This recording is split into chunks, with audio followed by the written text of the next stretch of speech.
but it won't start up till I touch you. Move to Florida, buy the car you want.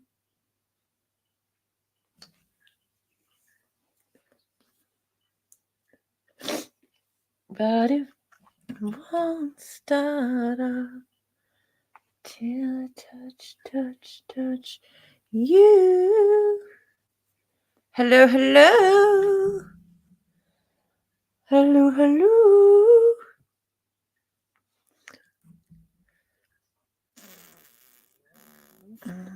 Hello, hello. Oh, I forgot to do restream. I forgot to do restream today. Oops. So I don't know if it's actually going to alert. Don't switch.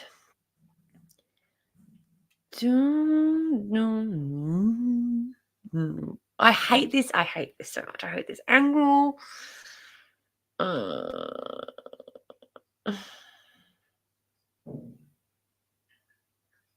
Anyway, it's fine. I gotta go shut that window though. Where is Matty? Hey! Yay! We're here. Hello.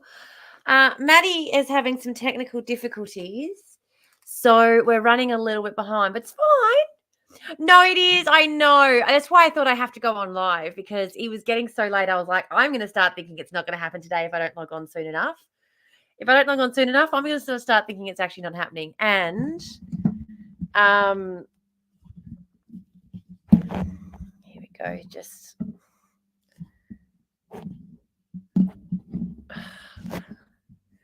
there we go. Ha! Huzzah! Matty is having issues with their logging on though, so who knows? Maybe it won't happen today. We'll see. We'll see. I'm doing a little fill group layout podcast. Oh, well, thank you. I did nothing. I have done nothing. Ad read, podcast with background. Why, thank you. I am attempting to put a little bit of effort in. Just a little, not too much. Not too much. Just wanted to. I do need to shut that back window though, because the glare that's coming in is doing a little bit of. It's doing a bit of distracting work there, isn't it? Also, it is. I'm not on TikTok. I can just do it right here, can't I? I don't have to worry. My content is not for adults. Now, I've got a couple of things I wanted to discuss. I got a couple of things that I wanted to quickly discuss before we get into the podcast of it all. Has everybody seen my rants regarding the Greens recently? Now, just FYI,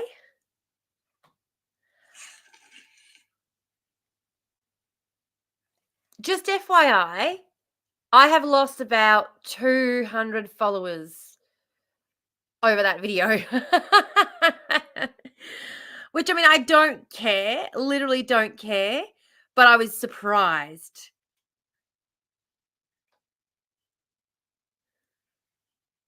I was surprised. I didn't think.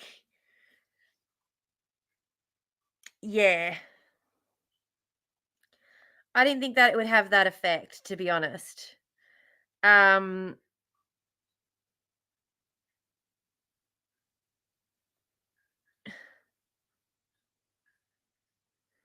Where are we? Sorry, I'm just looking for. So the first one that I made got taken down.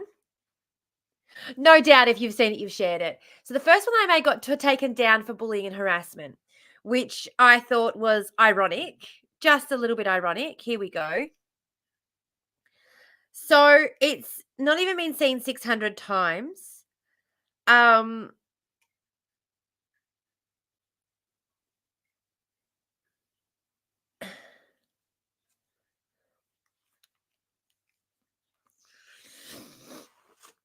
Here we go. She's gonna like they've anyway. So I posted that video.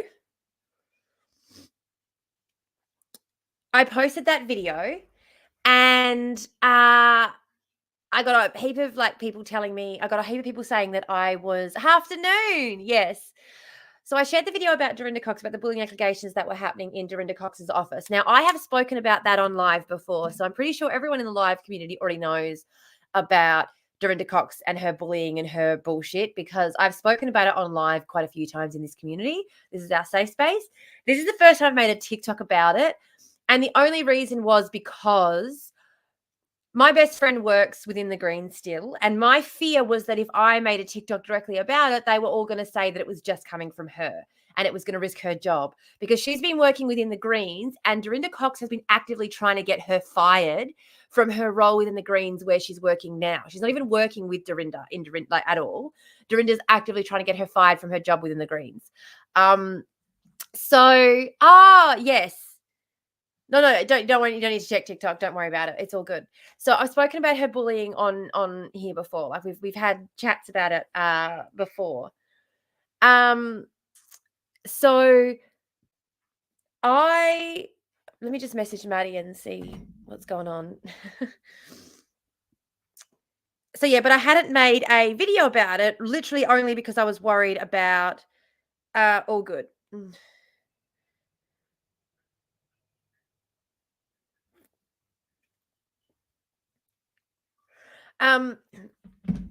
Tissue.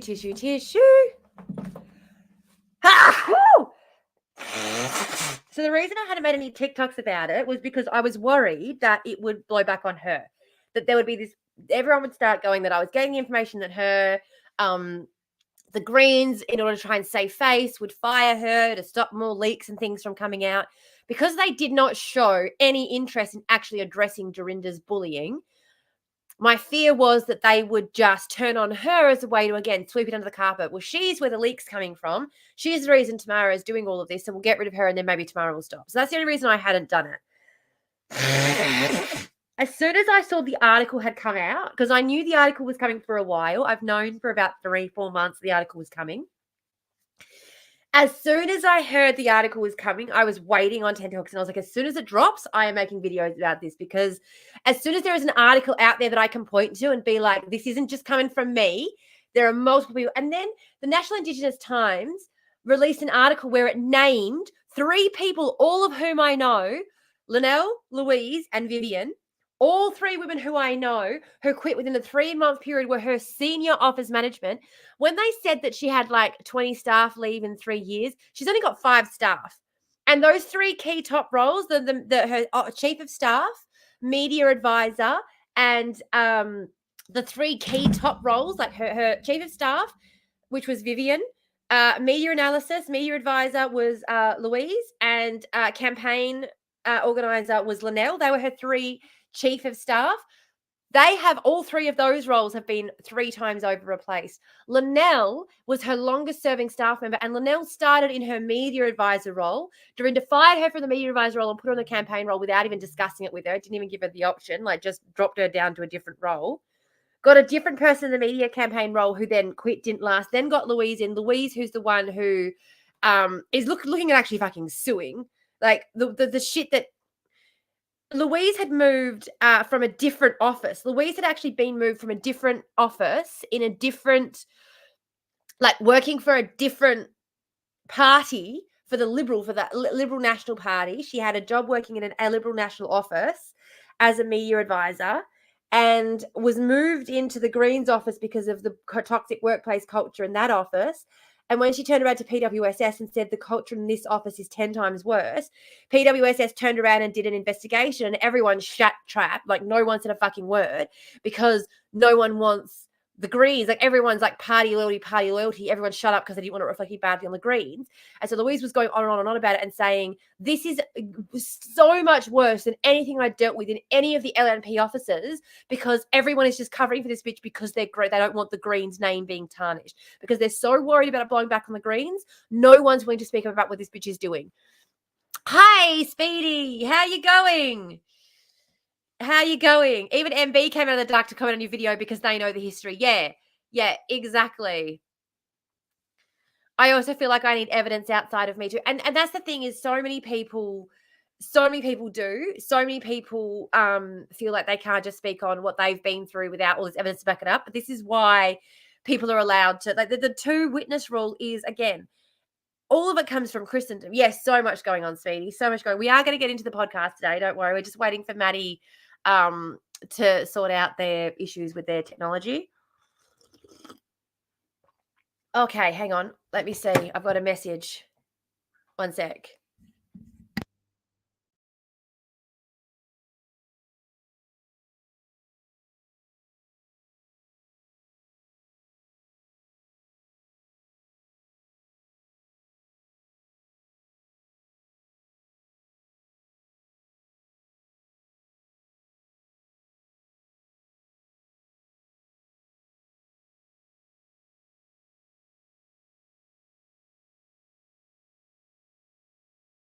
Matty's just having some technical difficulties getting their computer sorted out, so we'll be all good in a minute. We'll be all good in a bit.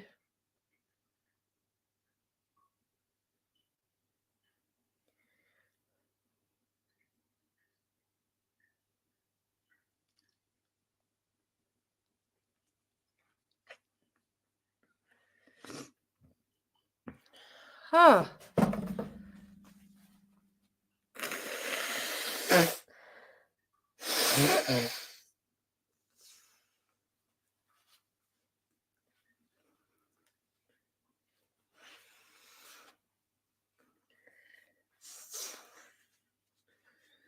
Oh, wow. Good and lovely. Good and lovely. Hey, Ed! Hello! I was shocked by how many other people in the Greens knew. Everybody knows. Everybody knows. Everybody knows what she is doing. So what really pisses me off most of all about the whole thing was that even in her pre-selection for the Greens seat, for the senator spot, no one wanted her in that role. There were like 5 other people that we had said we wanted over and above her. I was one of them. I actually got asked to run for that spot instead of her. I literally had someone from within the Greens tap me on the shoulder and said, "We're not here to fuck spiders. What are you doing?" Hello. Hey, buddy. And then I got a call from Dorinda's good friend, Alison Zamon, telling me to get back in my box and that it was Dorinda's turn. Like, literally, the only reason that she was able to even get the nomination was because she bullied everybody else into standing down. Like, it's a joke. It is a joke. And the thing that really frustrates me is that I was 110% willing to support this woman as an Indigenous woman but she's not interested. She's not actually interested in doing the work. She's not interested. She's a coconut in the truest sense of the word. She is a white woman using her skin tone as coverage for all of the dodgy bullshit that she does. So I decided to just jump on and start ranting. Since we can't do a lot of ranting during our podcast today, I'm going to do it all before and after. Totally understood, mate. Totally understood. Mainly before.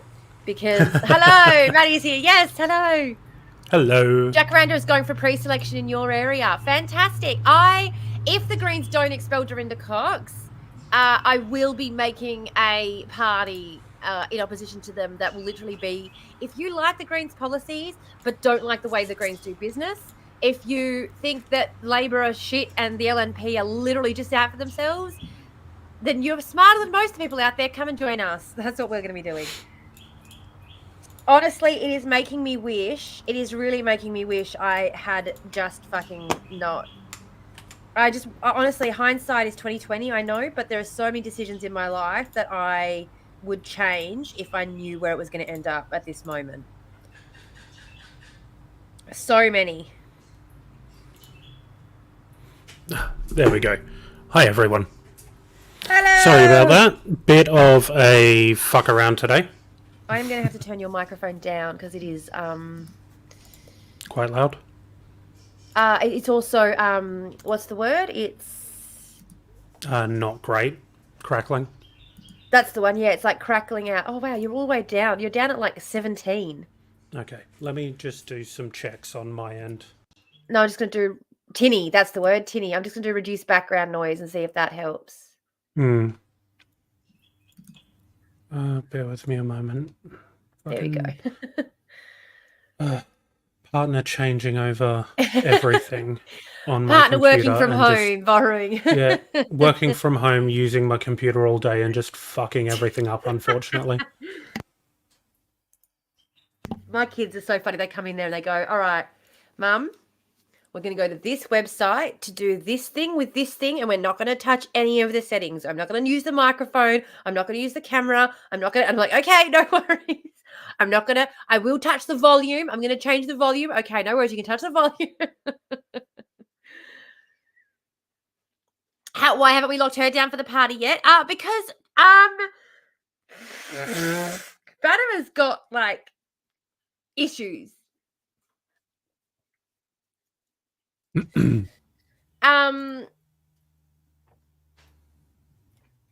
Yeah, I don't know. In all honesty, it is one of those moments for me right now with my brain where usually there's a lot of chaos going on, but in amongst all of the chaos, you can kind of see, like, it's like whenever the kids come to me and the kids are kind of having an argument, and I'm like, stop telling me what happened and just tell me what the issue is. And it takes them a little while to get down to it. They'll go, well, this happened, this happened. No, stop telling me what happened and what is the issue.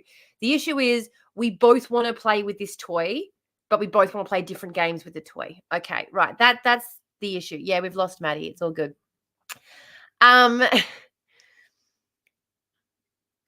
Yeah, literally all the rate was what progressives already do, except for the LGBTQ stuff. She's anti-LGBTQ. Obviously not publicly, but from the discussions that I've had, no, I haven't spoken with her at all. This is just the feedback I'm getting from the office, is that there are issues that they think are a lot more pressing than to be particularly worried about. Like, I don't think she's going to come out and say that she's anti-LGBTQ, but the stuff that I was getting was that, we've got a lot of things that we're very concerned about, and we want every Australian, like, it was very much all lives matter. We want every Australian to have the things that they need. And I was like, okay, so you're hoping no one asks you about LGBTQ rights, really? That's what it felt like. And again, there's a lot of chaos going on. So it could be, and again, I don't want to say anything like that too publicly, because it could very well be we haven't actually come up with a line for that yet. We haven't come up with a response for that yet. This is the line that we are sticking with until we've come up with something specific for each of these other areas. Like, we don't have anything specifically for housing and security yet. And so when someone says, what are you going to do about housing? We're going to say every single Australian should have everything that they need, and we want to make sure that happens. Do you know what I mean? Like, it could be a line that they're using while they work out exactly what their platform is across all the other things. Yeah, that's Con for Muslim Candidates. The one I'm supporting in Queensland is similar. Yeah. And yeah, anyway. How are we sounding now? Just a microphone test. Perfect. That's better? Yeah. Okay, cool. Greens My are apologies to everyone. Greens are, I am so fucking angry. I'm over the Greens in a way I cannot even explain. My besties messaged me and tried to call me once with all this shit that was going on, and I haven't. I've tried to respond. Like, I call her back. We miss each other. We keep missing each other. But I'm finding it really hard to separate my anger from the Greens with my anger from her, to be honest. And that's bullshit, because she's the person who suffered the most at Dorinda's hands, more than anybody else in that fucking party. She is the one who stuck it out the longest. She worked for that woman for 2 fucking years. Oh, did he make a statement today? No, I haven't even heard it. I haven't either. Should we pull it up quickly before we get into the podcast and just see what sure. Adam said today? Let's just quickly pull it up.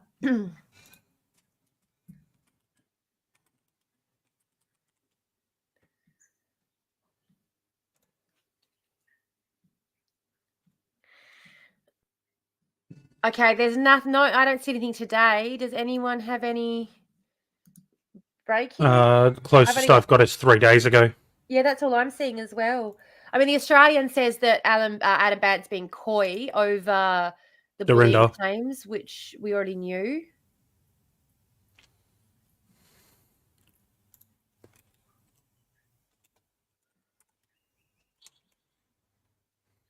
And even like the National Indigenous Times, all of the language, about October to 7, not about Dorinda. Oh, okay, yeah, no, I give no shits what Adam Ban has to say on anything, to be honest. The man is a fucking, like, I don't actually like Adam Ban at all. Even when I was working with In the Greens, when we had the campaign, he came over and everyone was taking, all of the other candidates were like, oh my God, I left early because I was like, I got work, I got to go by. And everyone's like, I'll get a photo with Ban before you go. I'm like, no, thanks. No, thank you. I'll be right. Like, I dislike that person so fucking much. He is a wormy, wheedly, like, well, I do not like Adam Ban as a person. I do not like him as a person. And I don't like a lot of them as people, and that's fine. Like, don't like Alison Simon as a person either. Very narcissistic and full of herself, and thinks her shit doesn't stink and is very difficult to work with, and seems to think the only thing that matters. Like, I've sat in meetings with some of these MPs. These are the things that people don't get. And I blocked. So there's this creator on TikTok who I blocked because she kept coming in to defend the Greens anytime I said anything about them. And I ended up blocking her over this because I sent her the article and I said, every time you've come at me and I've said to you, I will criticize the Greens as much as I want and you can fuck the fuck off. It's because I knew this shit was going on the whole fucking time. These people deserve criticism just like anyone else fucking deserves criticism. And if you try and stop anyone from criticizing any group, then you are part of the problem.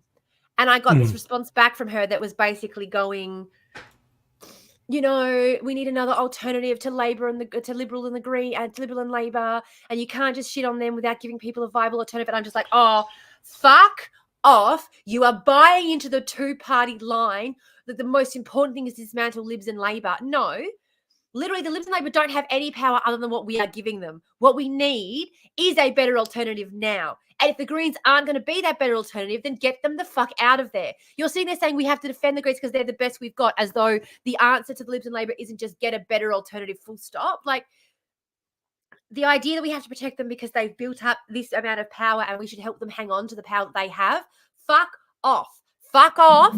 Fuck off. That's how we have the Labor Party with Anthony Albanese, who grew up in housing estates, selling off all of our fucking housing to BlackRock in the US to ensure that our housing crisis gets even fucking worse. Because they're better than the alternative. They've got the guy in charge who used to live in housing estate housing. They're better than the fucking alternative. Fuck off. If you aren't better, if you aren't the absolute fucking best, get the fuck out. Get the fuck out. Adam Ban is not the best. Adam Ban's not even trying to be the best. He was literally just it's like fucking JSJ. Everyone goes on about how great Jordan Steele John is. No, Jordan Steele John was just the only white man standing there when all the other white men were taken down. Jordan Steele John was just the white man holding the bag when all the rest of them got taken out. Adam Ban was just the only one holding the bag when everything happened with Richard Di Natalia and he had to fucking yeet out of the party because, by the way, let's not all forget that Richard Di Natalia, there was some dodgy stuff found out about him too, which is why he decided to step down. It wasn't all like rainbows and light. All these motherfuckers. And for Ban to sit there and know what was going on in Dorinda Cox's office and then come out with that fucking bullshit statement and allow her to sit there and say that it was pressures like the Indigenous voice. She lost half those staff before she even took over that fucking portfolio. And Vivian Glantz was her chief of staff who took over from she had two other chief of staff who had to quit before Vivian Glantz took over. When Vivian Glantz took over, Vivian Glantz is as tough as fucking nails, okay? That bitch broke me. Vivian Glantz is the one in the party. She was the one in the party who's like Vivian Glantz is, I have so much respect for that woman. She is a battle axe and a half. She is so fucking staunch. She is, the fact that she quit Dorinda's office, I think my cat's trying to get in. Sorry. My Young Greens group chat was going off with criticism the last few days. I know. I have.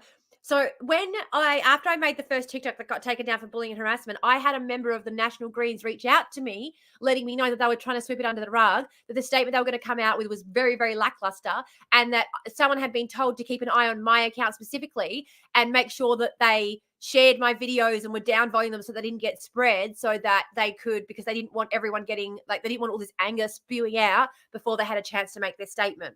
So I had someone from National Greens contact me to let me know that someone from Dorinda's office was keeping an eye on my account because this is what they were fucking trying to sweep it under the carpet. They were trying to sweep it under the rug. Fucking hell. Yeah, I had someone from the National Greens office reach out to me and warn me about that because the Greens are like, when I tell you that the membership want her fucking gone, like last fucking week, they want her out. They want her gone. Black Caucus, when Lydia Thorpe left the party, Lydia Thorpe, by the way, left the party because of Dorinda. Okay. Lydia Thorpe left the party because of Dorinda. Regardless of anything else. Like, Dorinda's a fucking cunt. When Lydia Thorpe left Black Caucus, literally the first thing they did was write to Adam Bandt's office and said that they wanted Marine to hold on to the portfolio. They did not want the portfolio going to Dorinda. They did not need an Indigenous person having the portfolio, especially since this Indigenous person was using their indigeneity as a shield against criticism and not as a tool to try and uplift the community. And that was what Black Caucus said to Adam Bandt's office a week before he turned around and announced. So in direct opposition, this is what I mean. The Greens, they sit there and they go consensus-based decision-making models. In direct opposition to what the party want, they keep doing to protect this fucking cunt. No one wants her in the fucking party. No one. No one who is within the party wants her in the party. No one. Yeah. Vivian Glantz was like head of membership. How many people did she would know how many people quit the party because of Dorinda. And when she got up there to give her speech to the whole caucus about why we should choose her for the Senate position, the Black membership shouted her down and screamed her down.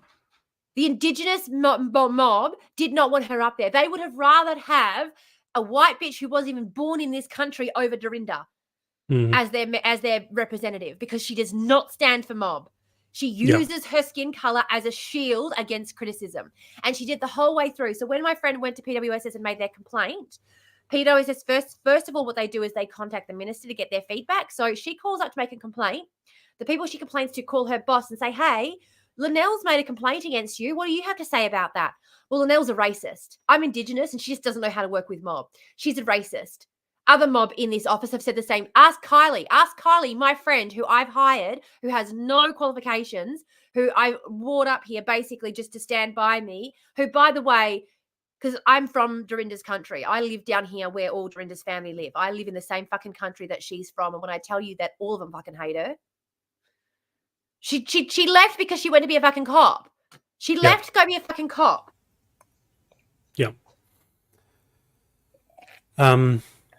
Ed said Dorinda is the Michelle Anandaraja of the Greens. Is Raj? I can never. Anandaraja? Raja. I thought it was Raja. Anyway, sorry. Something like that. Sorry. I always try with the non-white pronunciation. The white pronunciation can go get fucked. I want progress. I don't give a fuck about the Greens getting a turn. No. And the Greens, if this is the way you're going to behave, you don't deserve a fucking turn. We're not sitting around. It's not a playground. It's not a dodgeball, and we're all saying who gets a turn, pummeling the Australian public in the face with the fucking dodgeball. That's not what this fucking is. It's our lives, for fuck's sake. I'll be right back. The cats need to be okay. Ready.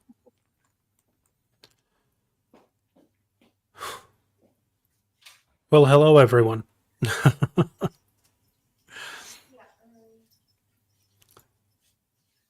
Do apologise for the delay in me getting here.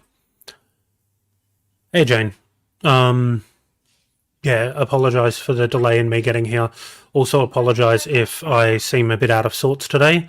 Unfortunately, because of the changes that my partner made to my computer while they were working from home, all of my shit is fucked up and my voice is echoing very, very loud in my ear.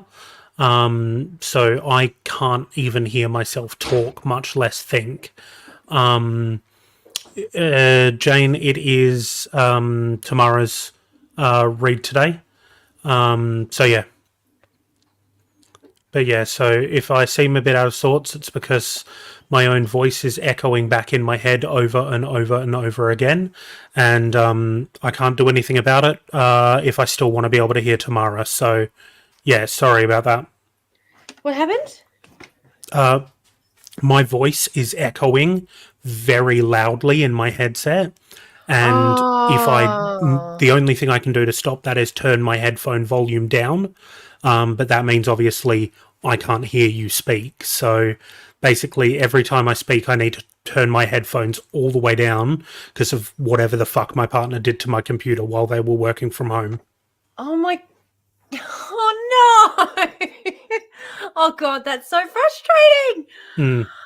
Oh, Because I fuck. literally, like, every time I talk, I'm on a Yeah. half-second delay with myself. So it's like trying to speak with an immediate echo of yourself, and it just is Yeah. destroying my brain. Yeah. What can we do about it? That we need to do something about that. Nothing on Streamlabs, unfortunately. While we're still on this website, this is what's happening. So fingers crossed, by next week, I'll have everything set up to move away from Streamlabs. But we're still going to Or be. StreamYard, I should say. Yeah. I feel like there has to be an answer to fix this. I feel like this shouldn't be. So my hair is like so sweaty today. It's gross. Anyway, I feel like there should be there should be a solution for us in the meantime, though. I've tried, man. I've looked at every setting on this website. I've looked at By the way, absolutely every option. I couldn't figure out how you managed to get a background.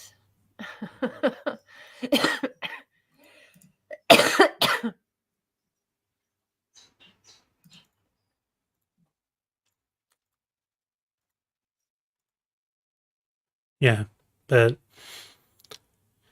it is what it is. Have you got stereo audio turned on? I do now, but it's not making any difference. What about your speaker? What have you got set as your speaker? Would that make a difference? My headphones.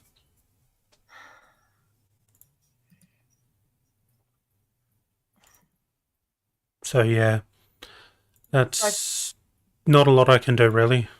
Because it is what it is, man. Okay, because I can hear myself when I've also got Streamlabs open. Like if I've got other things open in the background that also use the microphone, I can hear myself.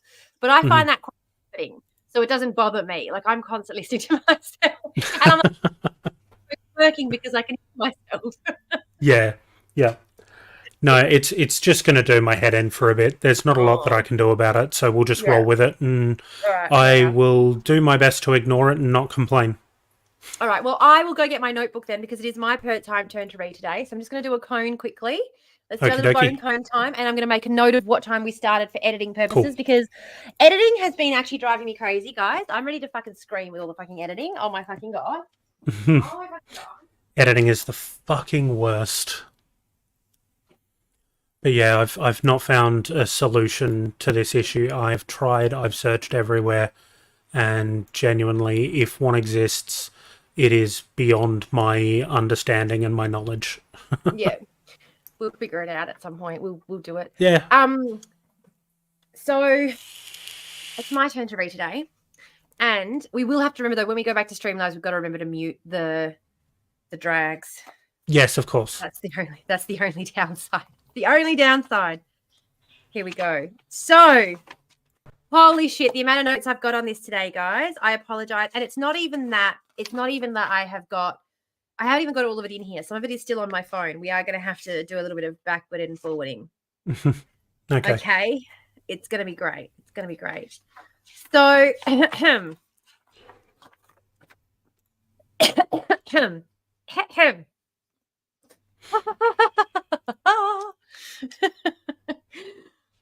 I'm going to type in that we're starting at 34 minutes. We've been live for 34 minutes. I don't think I've been recording for 34 minutes. That's fine. It'll be 35 minutes. And I've got, that'll help me just so you're aware, not to put a constant ticking clock, I've got 2.25 hours. Yeah. All right. Welcome to 2Girls1GarbageCan, the Auspol podcast where we try and make sense of the garbage can state of Australian politics by examining what's happened before and trying to make sense of how we fucking got here. It doesn't always work, but we try. I am your host, Tamara. And my name is Matty. And today Tamara's got some interesting stuff for us. More recent history than some of the episodes we've done recently. It is. It's a little bit more but recent. It is one of the biggest cases of dropping the political bag that's happened in recent memory. So take it away, Tamara. Absolutely. So obviously, very recently, we've had a lot of upheaval in Australian politics, and there's been a lot said about the changing landscape of Australian politics. But in all honesty, really not much has changed. And this is something that we've learnt as we continue going through the history of Australian politics up until today. So we're flashing forward a little bit today to the 2019 federal election. In the days directly following the 2019 federal election, Labor's shock loss was blamed on everything and everyone, from wealthy retirees to quiet property investors to Clive Palmer to the middle class to Queensland as a whole, just the state of Queensland, to climate change skeptics and everyone and everything in between. Hold on a second. You're saying this is the one thing that millennials didn't get fucking blamed for? This is the one thing they did not blame millennials for. Jesus Christ. We've killed 7 million different industries. We're responsible for both the growth and the death of cafe culture. Like, what the fuck? Yes, cafe culture exploded because of us and died because of us. Napkins, we killed the napkin industry. Yeah. But the napkin that is Bill Shorten, apparently that one wasn't on us. What a pleasant change. Pleasant surprise. Now, unfortunately, this is you're gonna have to do a little bit of bearing with me, because this gets so fucking ridiculous as we go through. When Shorten climbed on stage with Plibersek on the 28th of the 4th, 2019, to announce Labor's $4 billion childcare policy, the announcement was met with thundering applause. It was their biggest campaign announcement, and it was exactly the kind of policy that would have changed the game. Labor's Federal Election HQ found out about the policy the same day as the Australian public. No ads had been prepared, and the closest that it came to a focus group was the announcement itself. No polling work had been done to find out how to deliver this information to Australian families, and the closest that it got to any kind of notoriety or advertising was a dot point on another campaign promise advertisement. Despite it literally being the biggest announcement that they had made up until that point, they had absolutely no clue how they were going to disseminate this information to the Australian public. And this can...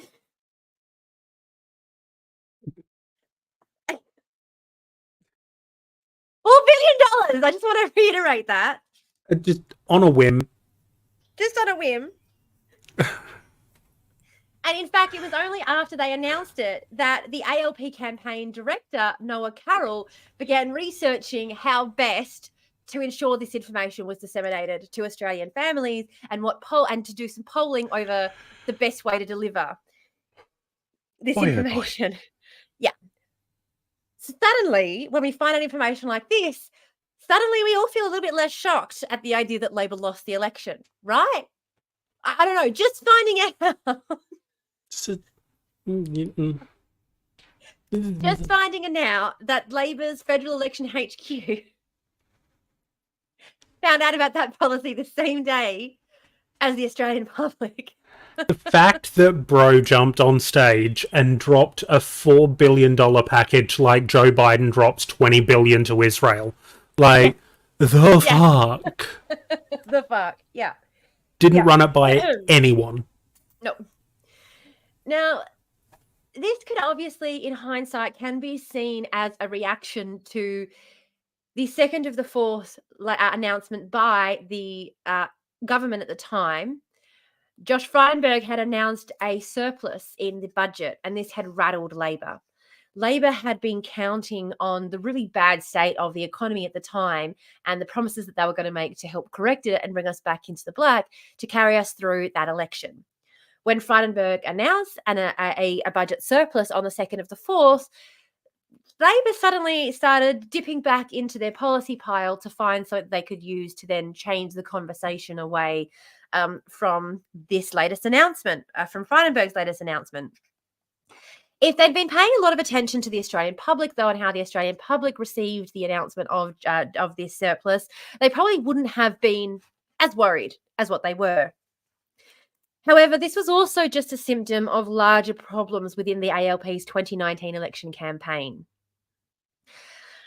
These symptoms can definitely shed some light on how Shorten and the ALP lost what had been thought of as the unlosable election. The election was held on May 18, and in the lead up to the election, polls had been reporting again and again and again and again that a Labor victory was all but in the bag. However, the polls that Labor were getting were not necessarily saying the same thing. Confusion over how to read these polls, however, left many of the higher-ups in the Labor Party just as shocked as the Australian public by Labor Party's defeat on May 18. Once again, if they'd been paying attention, they would not have been so shocked. Now, getting into this a little bit, the polls in particular is something that I really want to spend a bit of time talking about. So we're going to breeze through a bit of the other stuff. There are basically 5 big key areas that we can talk about if we want to talk about the election failure. We've got the personality, Bill Shorten's personality, the policy, Labor's overwhelming, the flooding of policies throughout that campaign and how badly they were delivered, the campaign manager, and both his ineptitude and inability to effectively deliver information. The Clive Palmer effect, which definitely had an impact on this campaign. There's no doubt about that. And the culture. Now, the culture of Labor in particular has to be the number one reason that they lost the unlosable election. And the culture was something that had unfortunately developed over a number of years through the Rudd-Gillard years, where Labor learnt the wrong lessons from the mistakes that they had suffered during the Rudd-Gillard tumultuous years.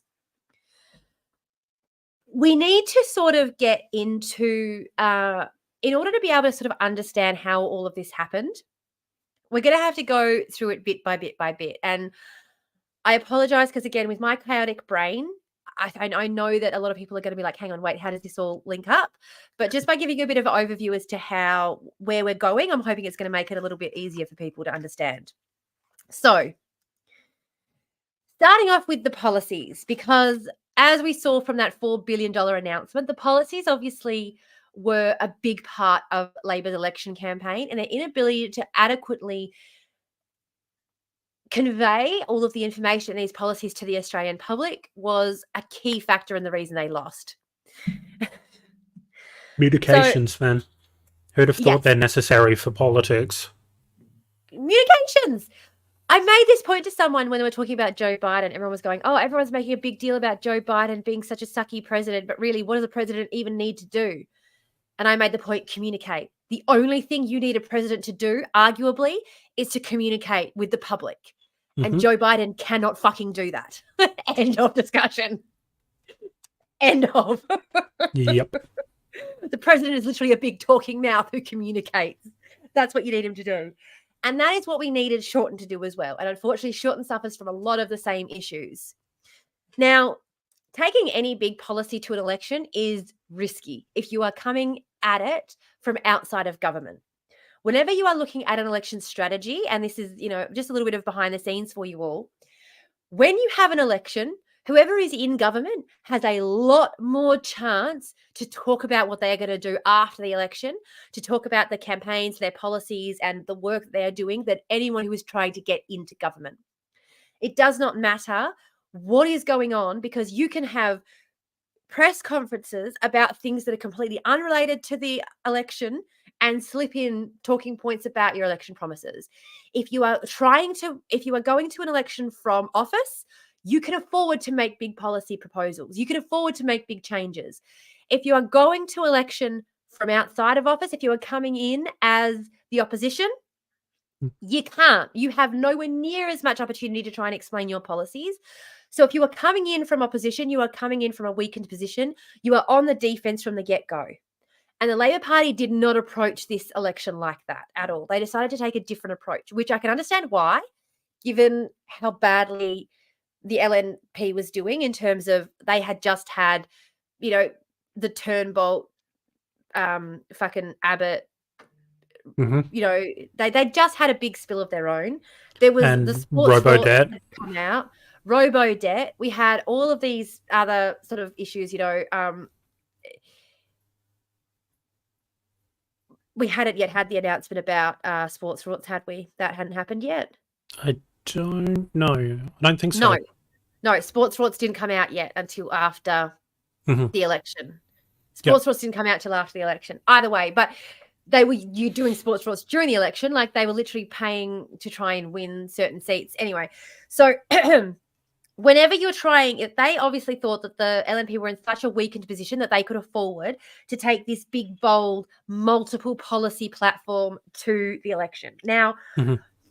I could not even figure out how many policies they had. I lost count at about 40 different policies that were just financial, that had a financial element to them, that needed to have, that were literally directly related to businesses, changes to the way business expenses were being handled, changes to the way taxes and things were being done.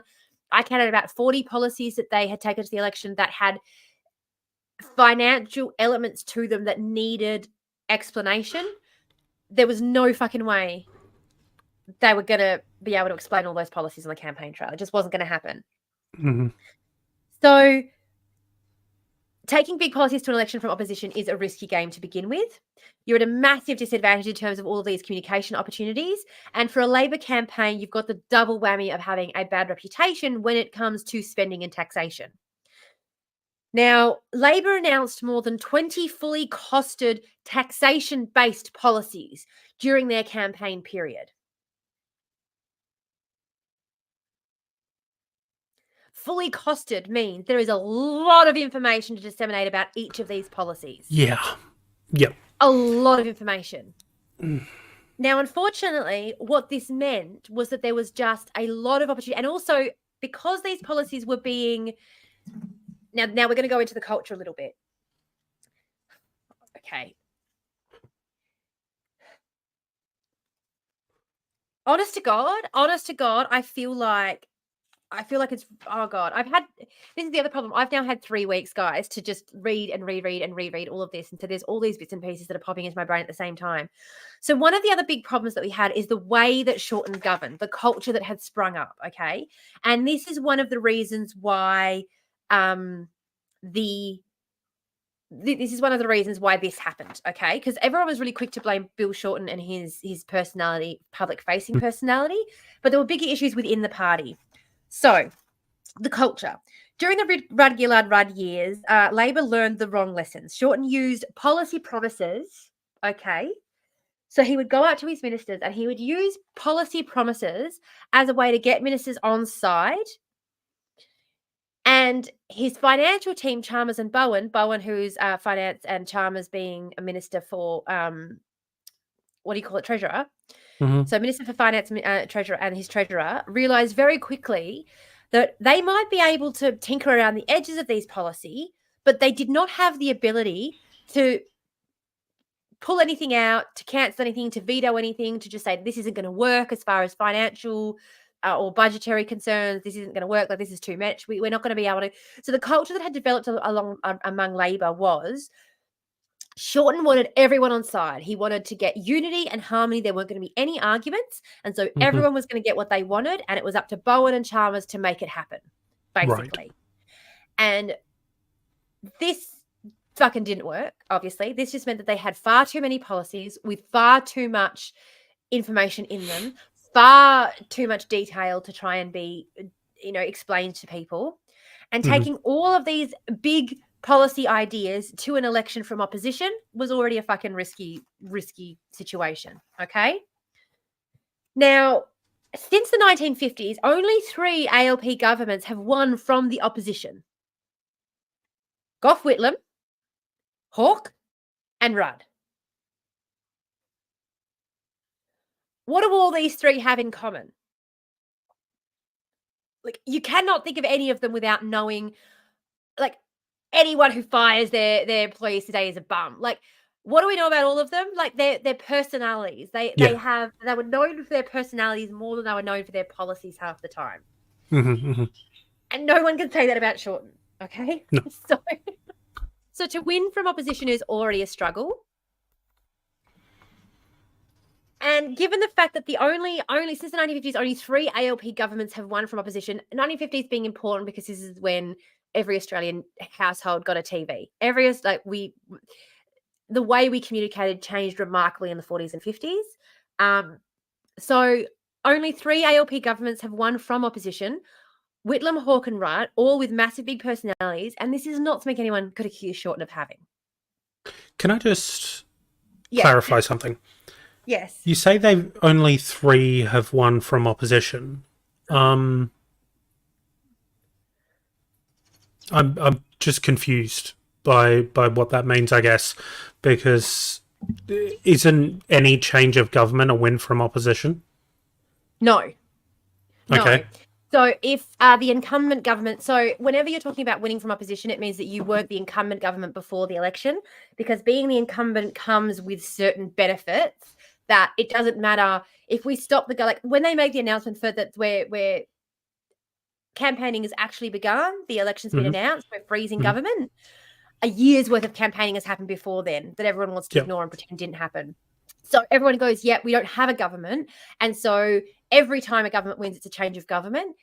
Actually, it's not, because sociologically, when we're talking about it, winning from a place of incumbency comes with a whole lot of other benefits that can help pave over things like, personality issues. So Albanese's government did not win from... They won from incumbency? Sorry, I was talking about prior... No, I was talking about prior to Shorten. I was talking about prior to 2019. Sorry. Okay. I was going to say, the fuck? No. Since the 1950s, this is choosing it. So I'm sorry, I'm speaking from a position of why the fuck did we choose Shorten? Since the 1950s, Understood. 3 ALP governments have won from opposition, Whitlam, Hawke and Rudd, and all of them have big personalities. Even if you have a look at Albanese winning from opposition, what was the big thing we were hearing about Albo beforehand? Everyone was sharing those like thirst edits of Albo when he was younger. Everyone was sharing memes of him when he was younger, campaigning. Everyone was sharing clips of him at protests and things. It was all about the personality of Albo, even calling him Albo. All of that sort of stuff started happening. It's no one wins from opposition as a Labor member without that personality coming into Understood. play. Understood. And I have to actually play a video because I was planning on playing a video for this part of it.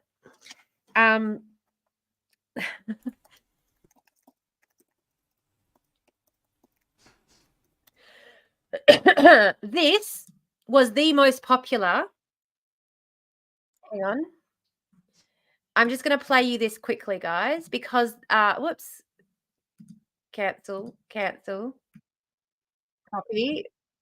Pause. Now, this is on the Liberal Party of Australia, their official YouTube site. And this was the most social media. This was the most popular social media post during the campaign. Okay? This was the most popular. I just have to say this again. This was the most shared, the most popular social media post. Excuse me. I thought that was the fucking video. I was like, wow. Okay, I understand why it was popular. No. Just a bitch sneezing. Sorry, I'm trying to. I just want to make sure that you guys can actually see. I'm trying to edit it so that you can actually see it. And I'm just going to make myself a bit smaller. I know you guys can actually see me editing it, so you know what I'm doing, but it's just like telling you verbally anyway. Here we go. There we go. All right. Ladies and gentlemen, Bill Shorten. Worked here for years. Now Olympian. Steve, want to get in? Steve, we've got some very excited athletes, runners, participants. Give us a wave out there, yeah. Funds for Hamish in the long course, and I know I saw Hoppy down there. So great to have you here.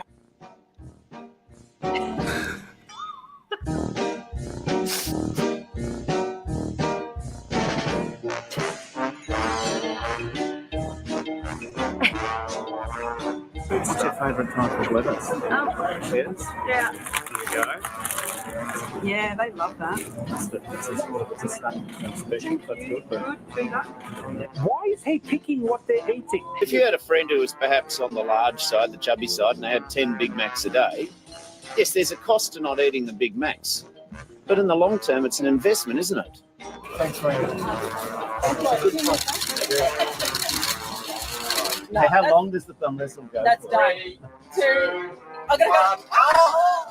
Hey, I'm doing a quick survey. Is morning the best time of day? The best part of the day early in the morning, isn't it? Absolutely. Yeah, morning's the best time of day, I reckon. I think morning's the best part of the day. Morning's the best part of the day. So I was just saying to Sam, my favourite part of the day. I hope you're having an okay school holidays. Oh, Yeah, doesn't affect me so very No, I much. know. I get that. I guess I was an adult. Happy birthday, Mr. Shorten.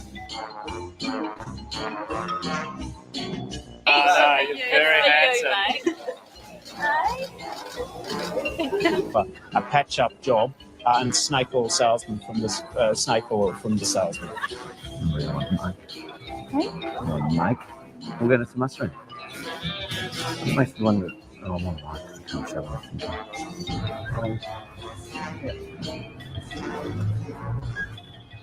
How deep does it go? Oh, through. Just making sure this is working. Like, Okay. Things I learned about Bill Shorten from this. His favourite time of day is morning.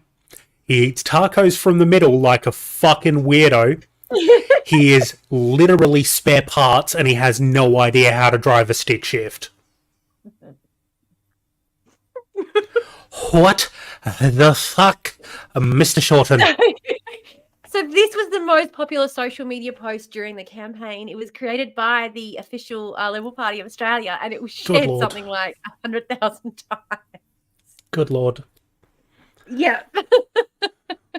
So the Australian National University's election study of over 2,000 voters showed that Bill Shorten has been the least popular party leader since the 1990s. That at that time it was John Howard who was bringing in the GST, and he was actually in government at the time. So he wasn't trying to get elected.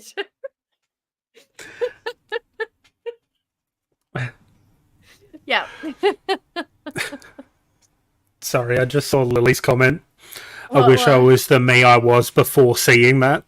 I know. I'm sorry. I'm so sorry. I'm just going to take it off the screen. Thank you. There we go. Necessary. Yeah. So, in fact, if he had won, he would have been the least popular prime ministerial candidate ever to have done so. So he was the least popular party leader outside of anyone who'd actually held the prime ministership. The only party leader less popular than him were prime ministers who were bringing in policies that people hated, like when John Howard announced the GST. That's the only way as a party leader you were able to be less popular than him, was by being in power and announcing shitty policies that people hated. Tom, yes. Lily, is that from both of us or just Tamara? What do you mean?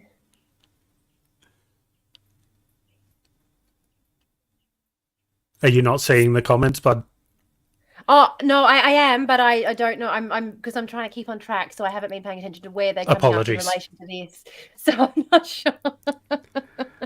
Lily said that you owe a motorboat and a tequila shot after that, and I'm just trying to clarify. Okay.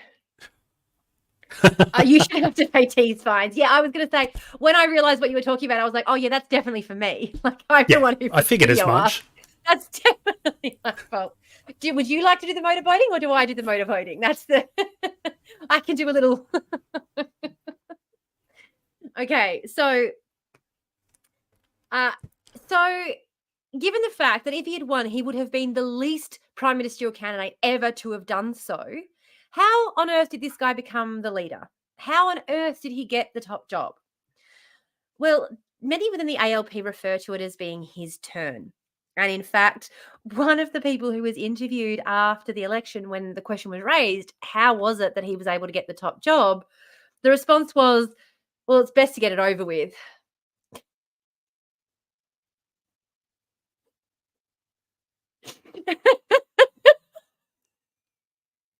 Oof. So there was this idea.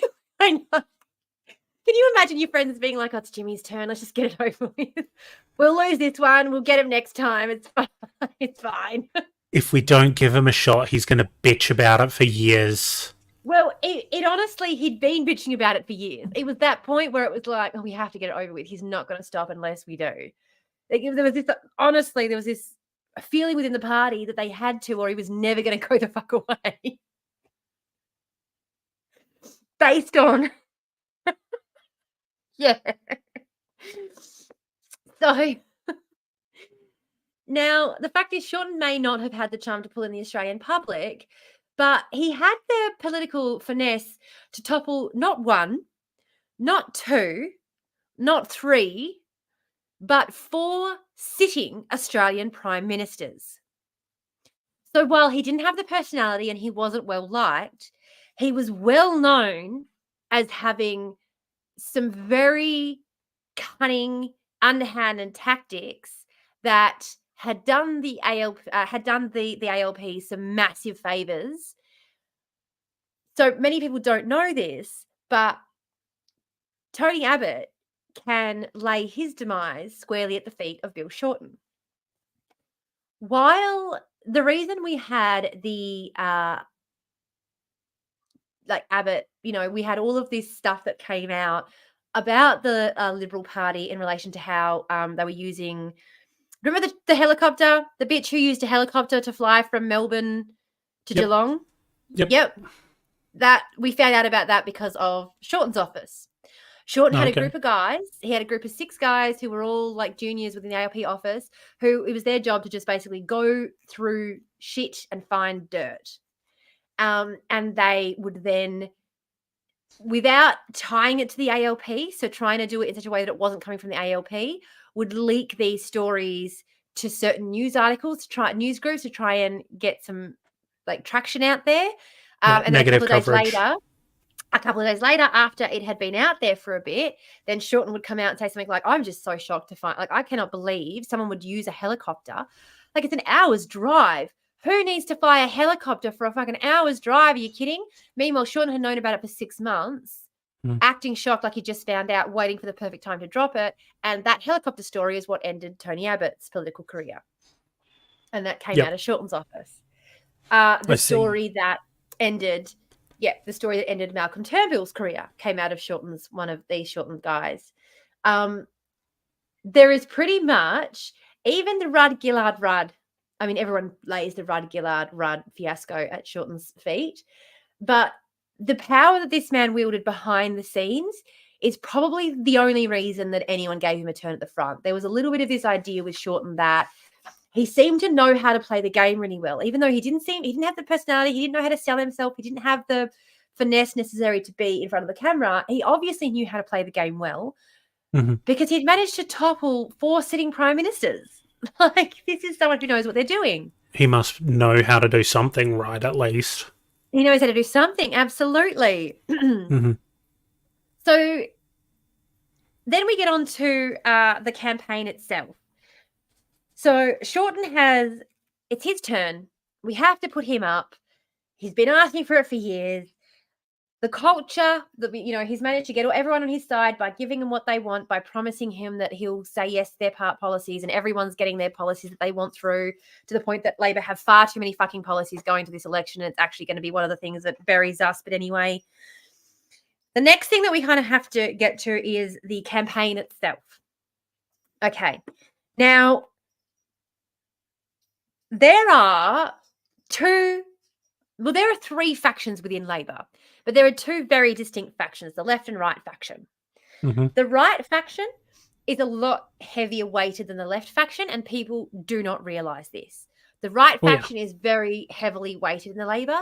Everyone thinks that the left faction is heavier, and that's that they're not like the LNP. No, they are just like the LNP with a little bit of leftism. They're all a bunch of neoliberal fucks. Absolutely. Fucking absolutely. No doubt about it. Nothing else is to be said. 100% correct. So So on the left, you've got people like Albanese and Plibersek. And on the right, you've got Chalmers, Shorten, Miles, Bowen, Fitzgibbon, O'Neill, Sanchez. So Chalmers Sorry, and Bowen. you said Plibersek and Albanese are on the left, and my brain short-circuited. Yes.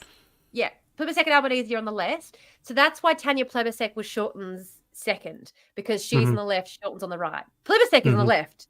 Albanese is on the left. That's what I Somehow. mean.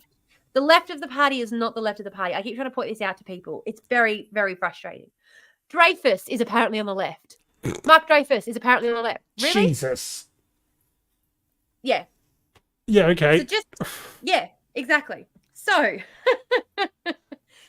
so with this, the layout of the party, they kind of developed this big seven who became in charge of making all of the decisions. All right.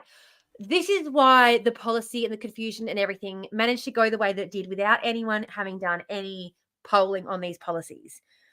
The big seven included Shorten, Plibersek, Wong, Don Farrell, Chris Bowen, Tony Burke, and Jenny McLean, who was later replaced with Brendan O'Connor. They made up the leadership team within the Labor Party, and they were the ones making all of the fucking calls when it came to this election campaign, basically. Mm-hmm. From the time that the election was called until the election day, the election team that had been put together for the election did not meet once. From the day the election was called to the day that the election was finalised, the election campaign team did not meet once. Not a single time. All decisions, everything that was being done was being run past these big seven, who were also had jobs to do, like apparently doing jobs. Like these people have no fucking clue what they're doing as far as running a campaign. They don't know. They're fucking anyway. None of them have any experience. Anyway, so this makes me so fucking angry when I'm like, you people, I don't. Anyway, when politicians just think that they know how to run a political campaign because they're in politics, it just anyway. So Noah Carroll, who was the ALP campaign director, had never run a federal campaign before. He had run a state campaign and he had run campaigns for Shorten's office before, but this was his first time running a big federal campaign, and he had some big ideas for how they were going to do things. These ideas did not pan out well at all. Now, I don't want to get too much into the ins and outs of it, but at one point, one of the staff from Bill Shorten's office was sent to attend the campaign management office where the campaign headquarters was.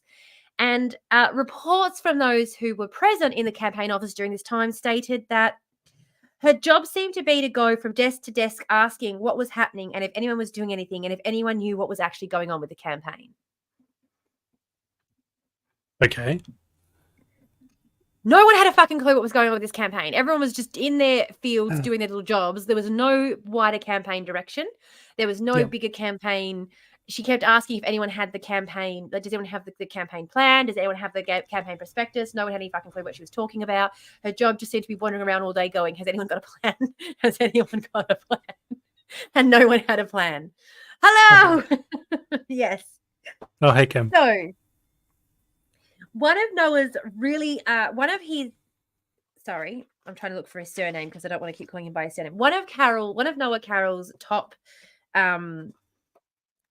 one of his star qualities was his ability to disseminate, I should say, one of Carroll's best qualities was his ability to collate and read through all of this information. Like he was really great at collecting all this information up, breaking it down, reading through it, and sort of figuring out what it all meant. However, he wasn't so great at actually giving this information to the leadership team. So Noah Carroll decided that rather than just having one group in charge of polling, which is what has been done traditionally with every single campaign ever, he was going to break the campaign polling into several different factions. Part of this was also because of the huge, big issues within the ALP, being that Queensland Labor refused to work with New South Wales and Victorian Labor on anything.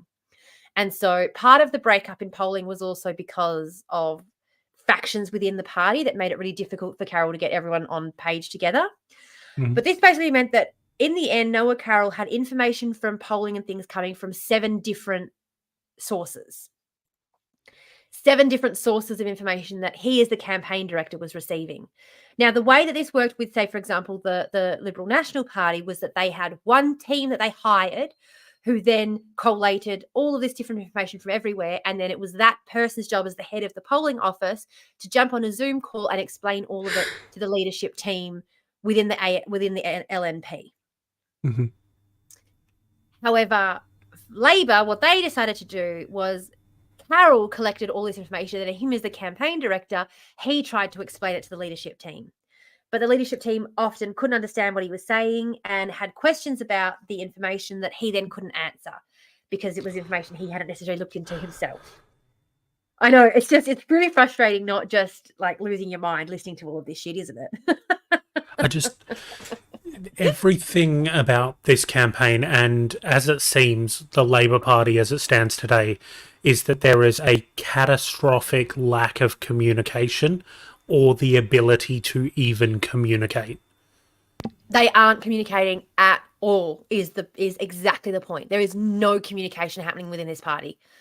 That is what it comes down to. In one word, communication. Why did Labor fail? Communication. 100%. And people wonder why I want to do live stream sermons for our political party every week. Communication, boys. It ended the fucking Labor Party. Yep. So he saw a need. So Noah Carroll saw a need to diversify information sources and make sure you weren't getting your information all from one place.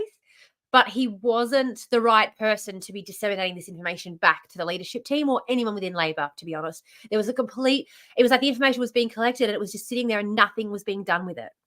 Now,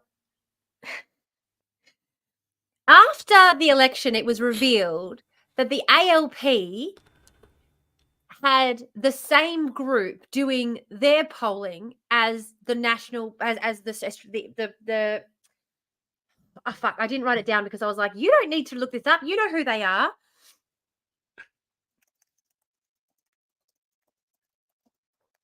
Who is our polling done by? Who does our polling? As in when we go to the ballots and cast our ballot. Polling, yeah. The opinion polling. Oh, opinion polling. Yeah, sorry, not the AEC, not the Australian Electoral Commission. No, not the actual, not the actual polling. Opinion polling. Well, yeah, that's why I want to check. News poll. So News poll, who do like the big polling for the, what do you call it? Yep. Whatever it is. They were also News poll who were doing all of the polling for that we get that tells us how things are going. We're also doing the polling for the Labor Party. Now, this is a massive conflict of interest. So they were doing external and internal polling. Yes.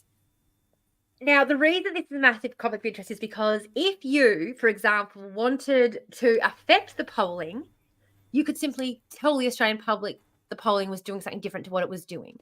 And that could have an effect on the polling. So to have the same organisation doing the polling for the Liberal Party, the Labor Party, as was doing it for the News poll, like as News poll don't do it for the Australian public, was shit, like should not be happening. That should not fucking be happening. Because there are private organisations like Ray Morgan, Freshwater Strategy, they do it as well. Essential Resolve Strategy, I already said that. YouGov being the official, one that isn't really that official, but you know what I mean. But yeah, they were News poll. They were using fucking News poll. They paid like thousands and thousands and thousands and thousands of dollars for this polling that they had that they were doing by News poll.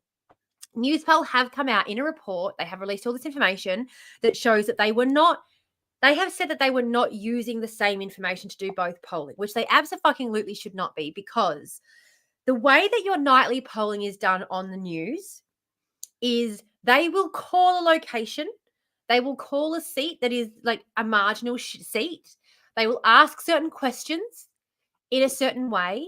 And based on those responses, that is the polling you get on the nightly news. So it isn't really. It's a good indication of how people are feeling because they generally try and get a wide screenshot of people, they try and get a wide disbursement of people within the community so that you're going to get a good idea of how people are feeling within that community. But it is not the same sort of rigorous opinion polling that is done when you are employed by an office like the ALP to go out there and do that polling. That is a lot more rigorous, a lot more involved. Okay. So they were saying there is no overlap. We are not using the same sources of information. It's completely different polling that's done. Cool. Awesome. Yep. I can see that. No problems. The problem is that because the ALP couldn't understand what they were being told in the opinion polling they were being showed by Noah Carroll, they just decided, well, we can just use what Newspoll are telling everybody because we're using the same fucking service, right? So we're fine. We're doing fine. Except if you actually look back at the Newspoll polling that they were given and you look through what they actually were being shown during the election, you can see that throughout the entire election, they were not doing well. They were polling behind constantly and they knew it. But they didn't know it. They didn't know what they knew because they didn't understand what they were reading. Yep.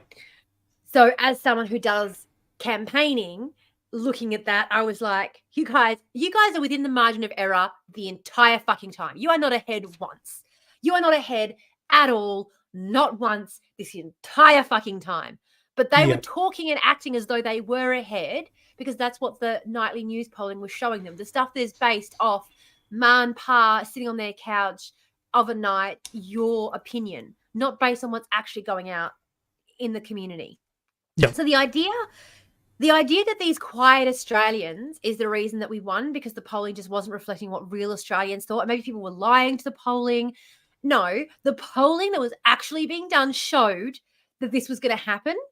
It's just that the ALP weren't looking at the correct polling because they weren't understanding what they were reading. And so they were looking at the wrong information. Yep. Yeah. So today is a good one to just be listening to too, by the way, guys, because there's just a lot of like, what the fuck information coming out. Now, besides all of this, besides the polling, besides the miscommunication, besides all this other shit that was going on, there was another big impact on the 2019 election that we cannot forget. I know right now in hindsight it doesn't seem like that big of a deal, but we all remember the Clive Palmer. We all remember what was happening. The reason I started on TikTok was because I was trying to explain to people how preferential voting actually works because of the Clive Palmer effect. The misinformation that was going on about voting and the voter farming that was happening through these how to vote cards was off the actual chain. Now, I'm going to give you a minute to react to this and I'm going to mute myself so I can do a bong while you take it in because you are going to blow your fucking mind when I tell you about this, all right?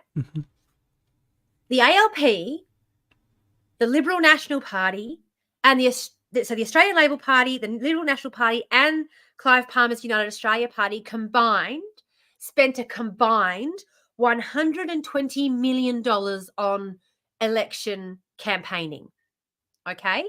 So the three Australian Labor Party, Liberal National Party, and Clive Palmer's United Australia Party combined spent $120 million on the election campaign. Clive Palmer's United Australia Party spent $80 million of that $120 million.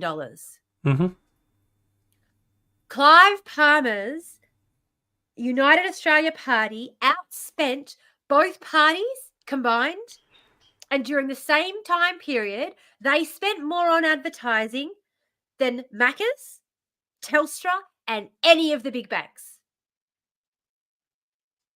Just on that fucking election campaign. And for it, they won one single seat. No, that's not correct at all. I will tell you what they influenced the rest of the election. Like, yes, they influenced the rest of the election. There was a whole other bunch of shit that went down, but the actual party itself. Hang on, I was going to say, just react to the spending rather than anything else. Don't react to the UAP because I'm going to that part of it. I was going to say I'm going to blow your mind hugely in a second on that part of it again. Okay. Just focus on the money for now because All right. You're not even Alright. ready for the next part. No worries. No worries. I'll play along. You do your belong. I'll do the good little monkey dance over here about the money. Because you just wait till I tell you the next part about like, you just fucking wait, mate. So like, oh my god. Okay, so 120 million between the two majors and Clive. Yeah, he didn't actually win a seat. Yeah. So you've got that amount of money that's gone between those three parties, right? Clive has spent 80 of that 120 million, leaving approximately, if we're going to average it out, $20 million for each of the LNP and Labour, right? So The two parties that actually they have money spent. to spend.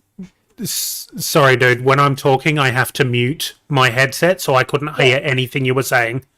Sorry, buddy. All I said was literally the only two parties that actually have money to spend, and he like outspent them by 4 times the amount. Yep. And that right there is a prime example for why we should not follow the same route that the Americans have.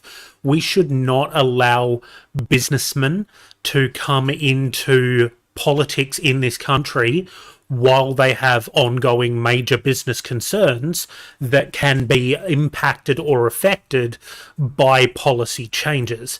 Now, I realize in saying English, I realize in saying that's one of the most ridiculous things I could possibly say in my life, because like 80% of sitting house politicians at the moment are fucking landlords, and all of their decision making around housing is impacted based on their property portfolios. So saying that we shouldn't allow businessmen to come in and affect politics is a bit of a leap when you consider that we already have people who have businesses that politics impacts.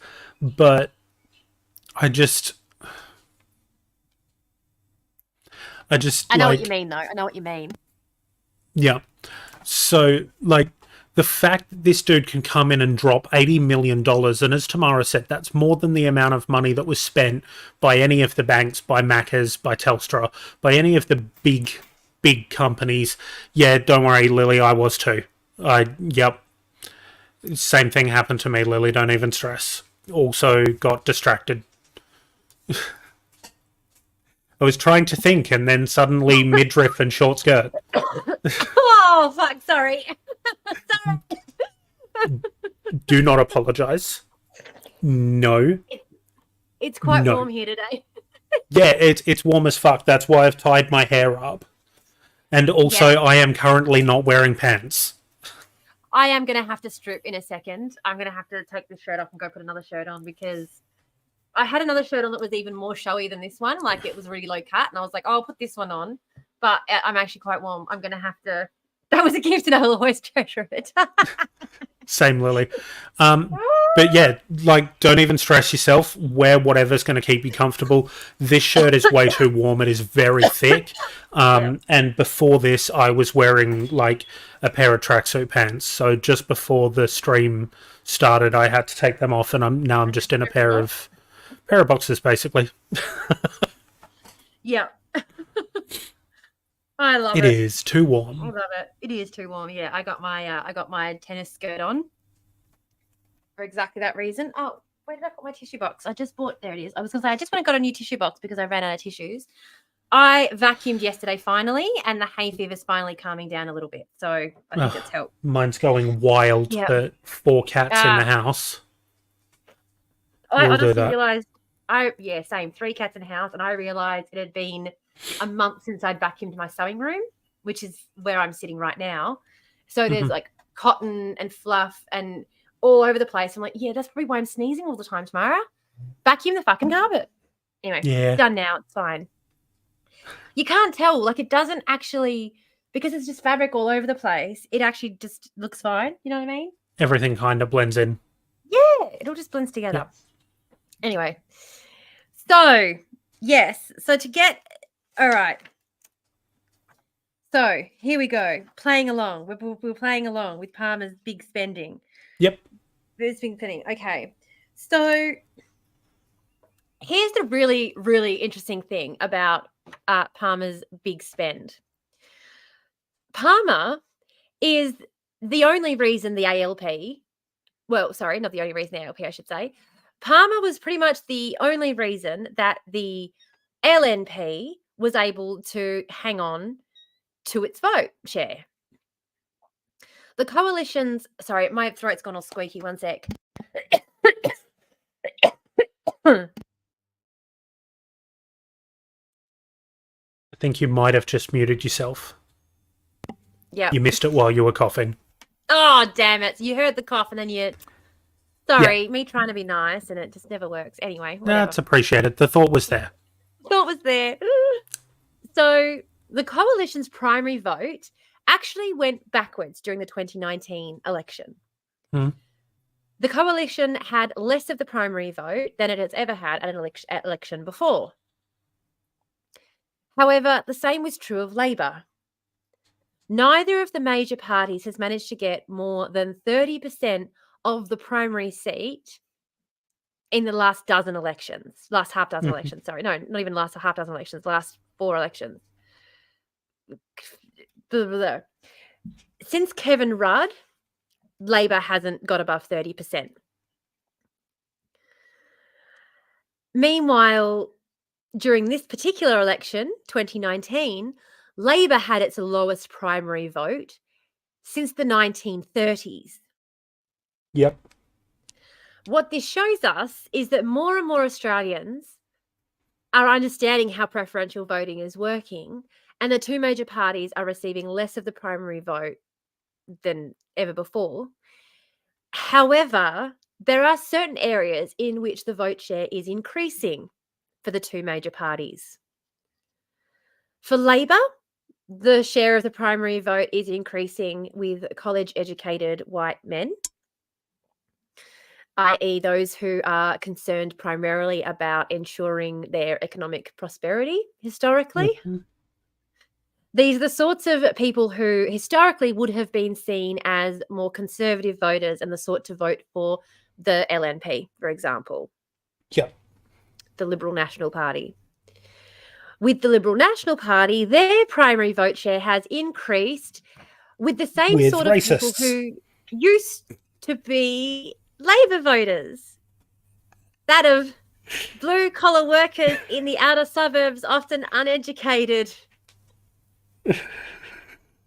My point still stands. The very people whose policies were designed to assist. These people tend to vote for One Nation or the United Australia Party. My point still stands.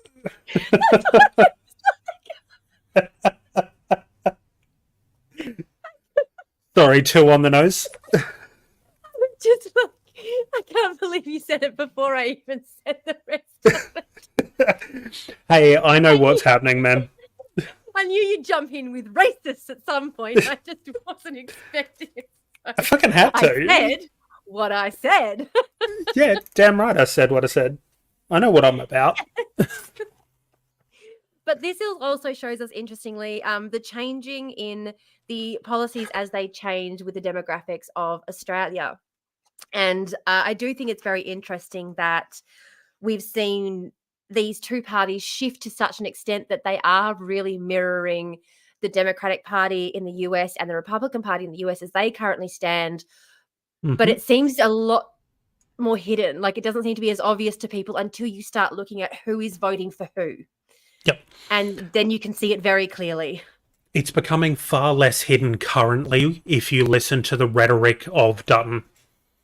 Yes. He is importing US-style wedge identity politics issues. Yes, absolutely. Absolutely.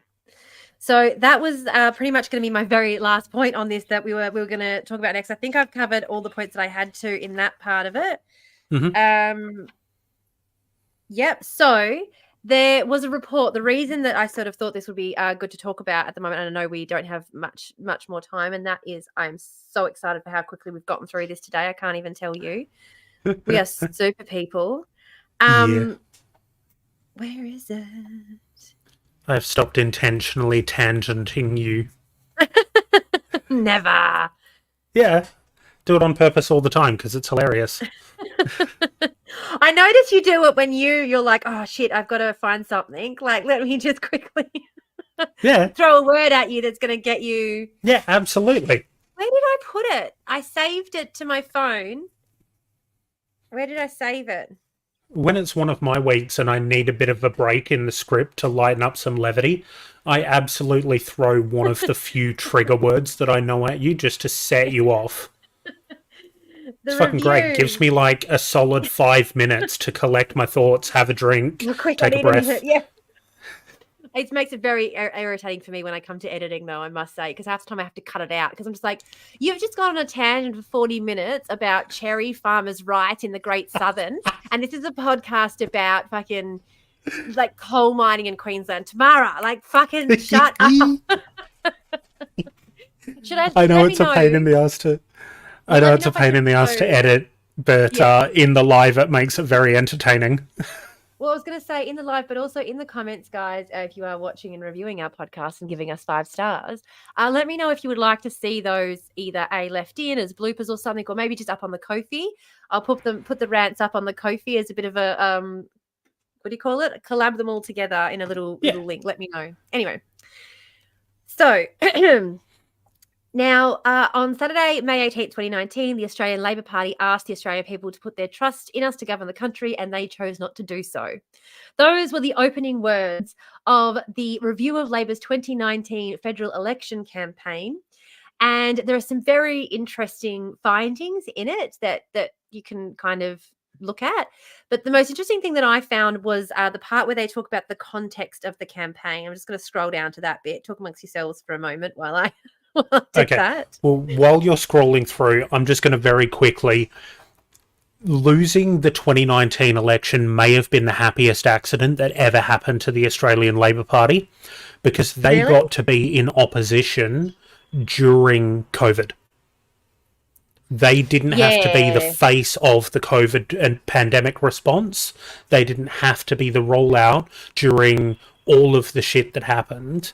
They got to sit in opposition and exclusively critique rather than actually having to act. So it may have been one of the happiest accidents that ever happened to them in modern day politics.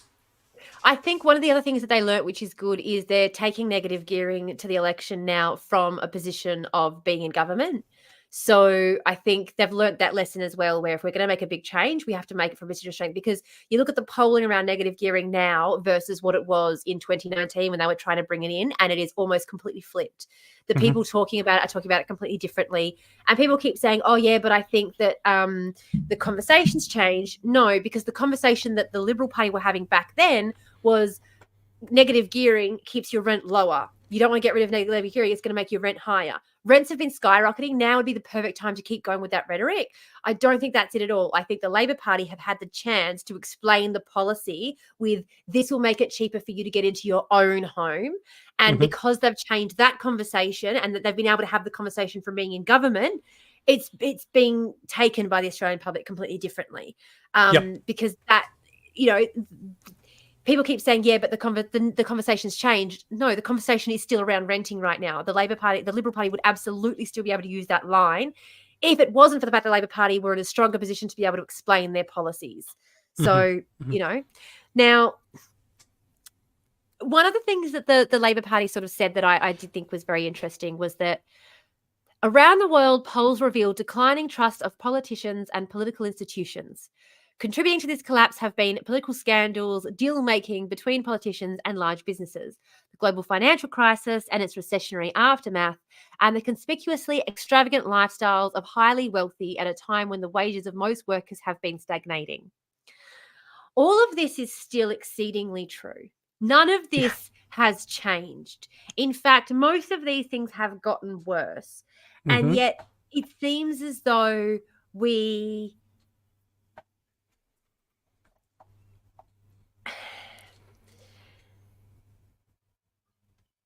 our satisfaction with democracy has declined since these results came in. And particularly when you look at the amount of people who showed up yesterday, and I know this happens every episode, it's going to have to keep happening every episode until something changes, but I'm going to have this episode. I'm going to try and have a turnaround on this one really quickly as well, since we stayed on topic so well. But when you look at how many people showed up to protest yesterday, and with today in particular being the anniversary of the October 7 attack, and with how many people showed up to protest yesterday, there is a very clear signal that is being sent to our government, both with the drop in the primary amount of the vote that they are getting, with the number of people who are showing up to protest these issues. Because remember how many people were showing up at the school strikes before COVID? You know, I wouldn't be surprised if there's, next minute we're going to have a massive terror-related, something's going to happen and we're going to have shutdowns because of that. That's going to result in no strikes, because the government are constantly using fear as a way to try and control us when we start building momentum. People keep saying we're so angry, we don't have enough to eat, we don't have anywhere to eat. What should we do about it? Well, this is what we do about it. We strike, we protest, we rebel. They shut that down. They clamp down on us harder. Our satisfaction with our democracy and our democratic process has only decreased as we have seen more restrictions be placed on those who are protesting, more like people being arrested for protesting, the way that protesters are being treated. Like when we saw people being arrested for protesting, children being arrested last week in Perth, we see people being arrested for protesting, like fucking The arrests. Protesting the arrest. And then we have people being beaten for protesting our government spending all of this money on bombs being sent over Israel. Our government sits there and says to Israel, please stop bombing Lebanon, while actively sending them the arms that they are using to bomb Lebanon. And people Also, are being sprayed with pepper spray for protesting that by the armed wing of the state. Also, not to be a massive cynic, but give me a moment to be a massive cynic.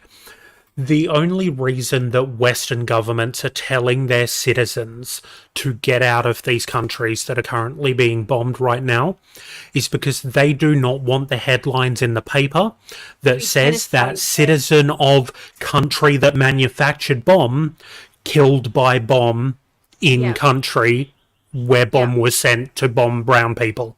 Yeah. Bomb was supposed to only kill brown people, but 4 Aussies died instead by an Australian-made bomb. It's on the news all the time. 300 dead, but 4 Australians missing. Our heart goes out to their families. 400 people swept away in a flood, but 2 of them were Australians, and we are still searching for those 2, of course. We will continue to search for those 2 as we stop thinking about the rest of them. Like, we are in a civil war. If people don't realize that we are in a civil war at the moment because they allow us to go to a box and put our number on a piece of paper every 3 years, when we have people who are being shot, I don't care whether it's rubber bullets or not, they are being shot with armaments. They are being attacked by the armed wing of the state in the streets for protesting, for trying to have their voices be heard by a government that didn't receive the majority of the vote. By a government that has not received the majority of the vote, refuses to work with anybody else in government despite the fact that they did not get the majority of the vote in any way, shape or form. Cracks the shit, refuses to do anything or collaborate with any other political party who would get their actions over the line, and instead turns to their mates in the media and goes, oh, you need to run a story about how these shitheels are blocking us from doing the thing we want to do, regardless of the fact that we didn't campaign well enough to get the majority so that we could pass the things we want.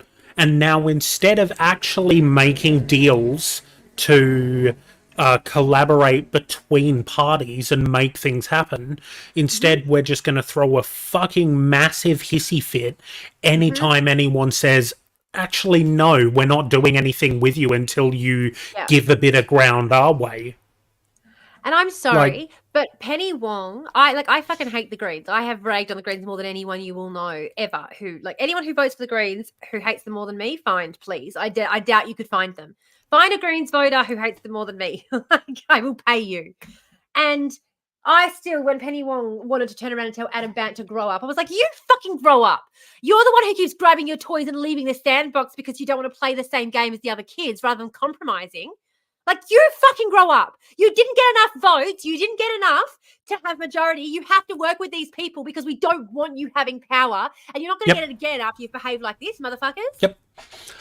Tom, the simple answer to that is you cannot call yourself a supporter of a political movement without being able to heavily critique that political movement for its either lack of action or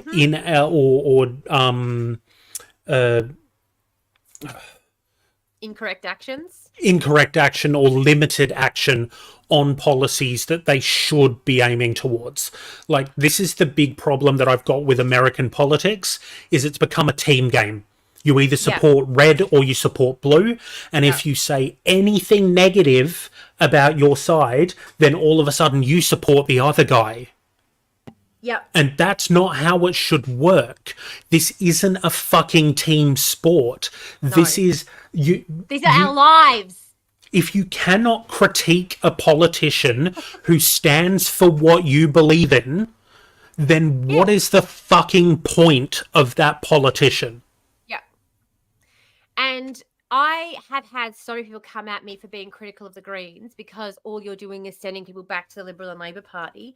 I'm sorry, but I would think, and I'm actually, this is why we're going to start our own political party. As soon as we've got the commune up and running and we've got like a base so they can't kick us all out of our homes, we're going to be, because that way it's where you've got people who are like, yeah, I've got nothing to do. I'll come door knocking with you. I'll come talk to people about why they should vote for us. No worries, You've got people who are able to have the time to do that, because time is the reason that the Liberal and Labor Party spend so much on elections is because they pay people to go out door knocking. They have the privilege to be able to pay people to go and do that. The Greens rely on volunteers, and that's why they don't have anywhere near as many people who are able to do it. Though that's one of the reasons I got such a high percentage of the vote when I ran, was because I was unfortunately at the time working as a bartender while my two kids were at school. So I'd get up in the morning and take my kids to school and then go door knocking until work. So I door knocked most of the seat that I lived in. Yep. So that was why I was able to get a high percentage of the vote. But anyway, sorry, I got distracted. That's all good. What was I talking Tom, about? The stuff Hating that green. you see on TikTok, Right. like, yes, some of the things that they put out there and some of the things that they say are all well and good. Like, very good, congratulations. You've said the right words. But if you just listen to the heavily edited media releases that a party puts out, you could be convinced into being an LNP supporter or a One Nation supporter or a fucking Clive Palmer supporter. It's not about the heavily edited media releases. It's about what the content is. If I'm going to give you my vote, which is what you're asking me for, then I should have the right to criticise you. And I remember I was at a polling place and Hannah Beasley was there, and she it was my seat. I was going in to vote, and I started asking her questions about her school policy, and then this guy came up between her and I. This woman came up between her and I and like directed me aside and said, "I'll answer your questions if you like over here, rather than taking up the candidate's time." And I sort of sat there and went, like, so she's just here to be seen then? Like, she's not here to actually discuss what she's going to do? Well, she just lost my vote. And I walked away. And she goes, well, you obviously never intended to vote for her if you weren't even going to give it. I said, I was going to give her a chance. I was going to give her a chance to explain to me why I should vote for her. And then she wasn't interested in it. And then I walked up to the Greens candidate and I said, why should I vote for you? And she said, come and have a seat. And she sat down with me at the bench and she said, most people here yell at me. Of course I'm going to sit and talk to you. What do you mean? Like, I'd rather sit and have a chat with someone pleasant than get yelled at by the next 10 people who are walking in there calling me a hippie. Like, that's, most of them just tell me to go have a shower. That was the first thing she said to me. And I was like, you're going to get my vote? That's for sure.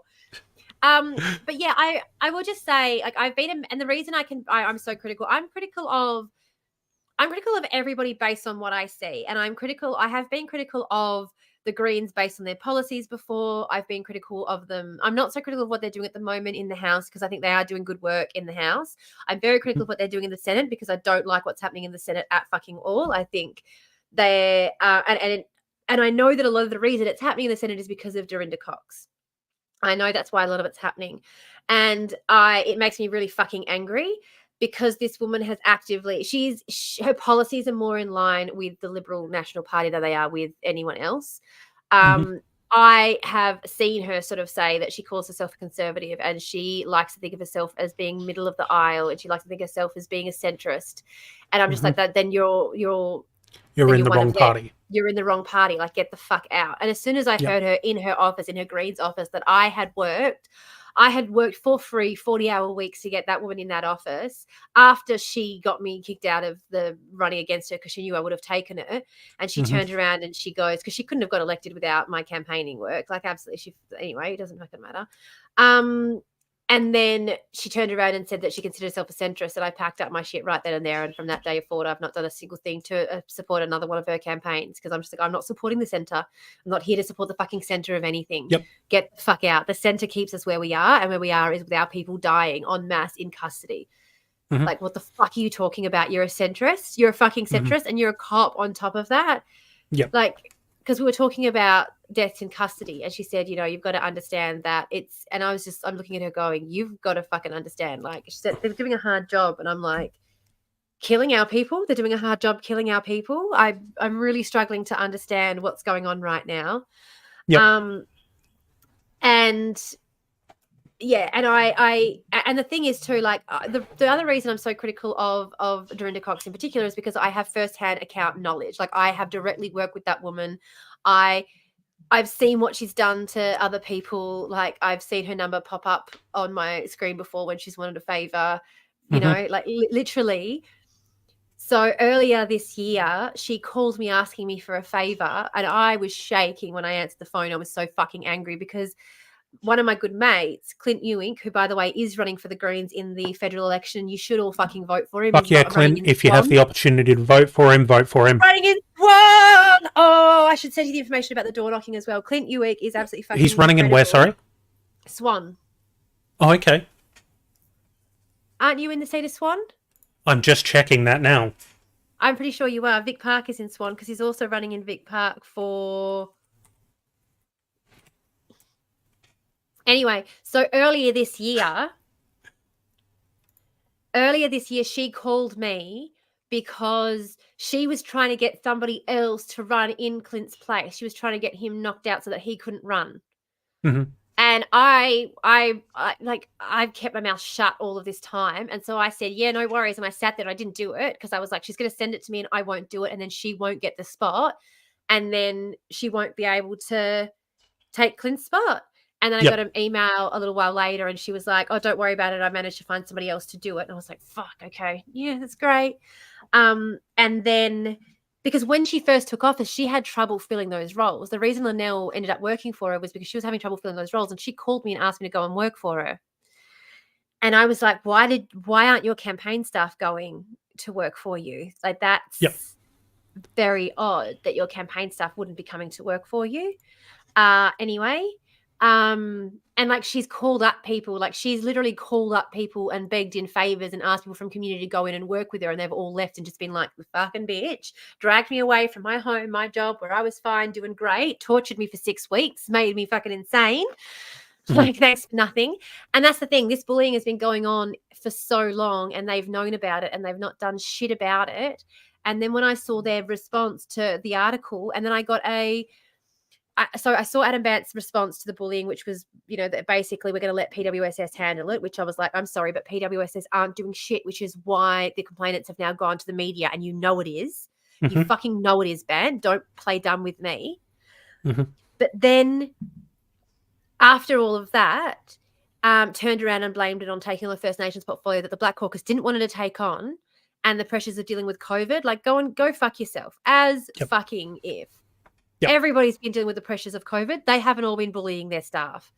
Their staff haven't all been going home. Like, and not to mention the fact that all of those independents who have less staff than you do, get less support than you do, they're advocating for their staff, you know? Dr. What's her name? I can't even remember her name.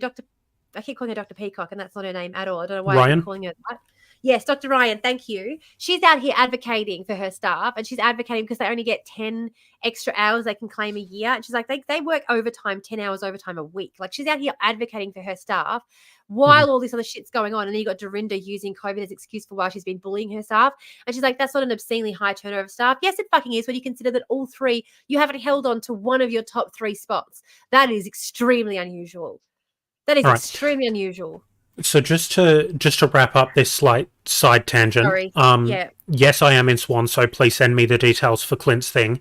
But would your opinion on the Greens as a party change if they were to take decisive action and kick Dorinda out of the party? Yes. Yep. Yes. And that is what I was expecting. That's what I was hoping for. And I've actually I've talked through this with a few of my mates who are still in the party, who are still actively in the party, and they've sort of said to me, yeah, but what would happen? Like, we're like, you know, think it through. And I said, yeah, let's talk it through. Let's talk through what's happens. Okay. You tell Dorinda to resign or she's going to be expelled from the party. She says that she's not going to resign. She's going to remove herself from the party and retain her Senate seat. You lose the Senate seat in the upper house. She goes to work with the LNP or with the Labor Party. She goes and works with the opposition. She shows her true colours. You lose the balance of power. Like, you don't have it anyway. The ALP are happily working with the LNP on fucking everything. They don't give a shit what you're saying. You don't have any real power anyway. You've shown that you've taken a stand. She's gone from the party. Black Caucus are happy because Marie takes the portfolio back. Suddenly you've got a hell of a lot more support from the Indigenous groups in your party who've wanted to get rid of her for ages.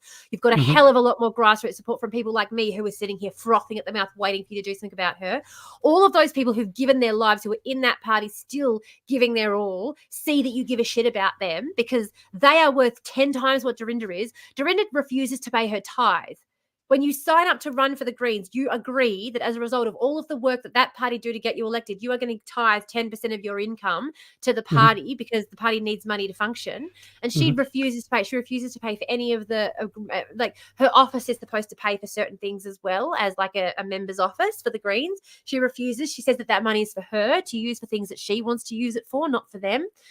Like, she's just absolutely fucking self-centered, selfish, does absolutely nothing for the fucking party at all. Who the fuck all. let a neo-lib into the Greens? Absolutely. And this is what I keep saying. I keep saying it would be absolutely no loss to lose her. So we kick her out. She retains the seat. The next election, she runs as an independent. You put somebody else in the seat. I said, put me in the fucking seat. I will. The biggest loudmouth opposed to the Greens.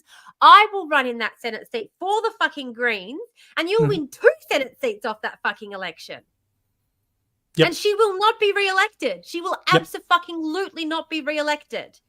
Well, I mean, let's put it this way. If her seat voted Greens to get her into the place, they're not highly likely to vote Lib or Labor to keep her in.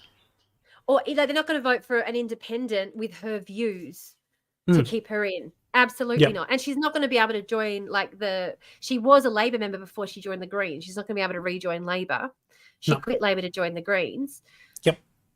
Her policies, her honest to God, she joined the party that best aligned with her political goals, not with her political values.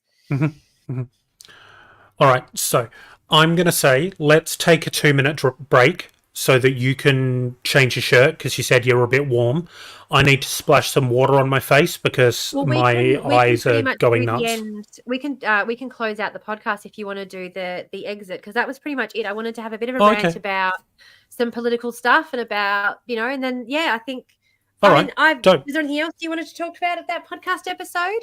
Not particularly with the podcast itself. I think we've pretty much covered off on everything that we needed to with regards to shorten. And then my editing won't be anywhere near as hard if we do the finale now. I can mark it, and then my life will be so much easier later.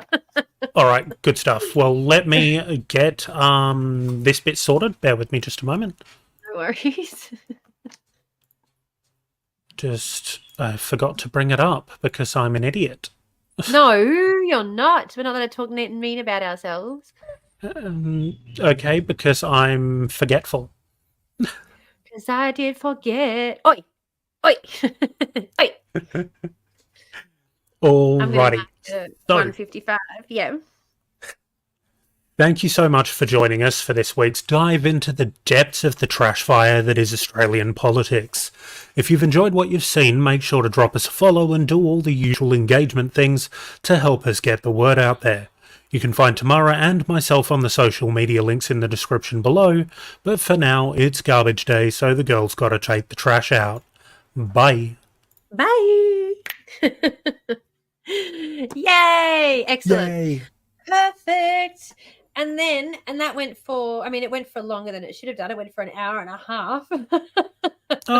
No, not really. Yeah, Because we marked in at 45 minutes. No, 34 minutes. I marked it down. Was it? Okay. Yeah. So an hour and 20. That's still decent. Way to go, team. Compared to usual. Compared to usual. And I honestly, we stayed on track so well. I'm going to be so surprised if there's much that I have to edit out of that at all, to be honest. We did a Probably good not. job. Yay. Maybe just me being a bit of a wanker every now and then. That's my favorite part. So, yeah, I think that's pretty much. I don't think I'm just going through it now to make sure that there's nothing that I missed out. The only thing I was worried I might forget to say was about the way that polling at the end showed the change in voting. I was worried that might. I might forget to say that kind of stuff, like the review stuff. But no, I've just gone through it, and yeah, I literally didn't forget. I think that was honestly the most like. It was concise. It was concise to the point. We smashed it out. We smashed it. Yeah. Good one, bud. Good hustle. We pay premium for that. What, for me being a wanker? Yeah. I haven't set up that site yet. I was going to say, you guys, did I tell you guys, by the way, that Adam's grandmother sent me a letter telling me how much she loves me and how sorry she is that her daughter was a bitch to me? Yeah. Wow. I know. Yeah, I know, Ed. I feel really bad, but I do think oh my fucking God, no, I take it back. I think the next state election, I'm excited to get up and going for the next state election. We're going to do the not-for-profit. We're going to focus on the not-for-profit for now and get the land up and going.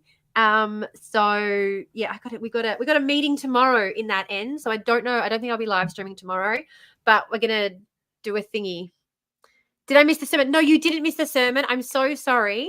I have got the sermon here. I have got my sermon here. I have not yet delivered it. I have not yet delivered my sermon, but I have got it here ready to go. I promise. See, this is different from today. See, I'll show you. Requiem for the American Dream. It's about democracy. It's not actually about the American dream, I promise. So that's the sermon that I've got ready to go. I haven't given it yet. Hey, woman. Yeah. I got to email everybody. I keep forgetting. Shit. Like so much shit I got to do. So, when should we do? Are we going to keep the sermon to Wednesday? What? Sorry.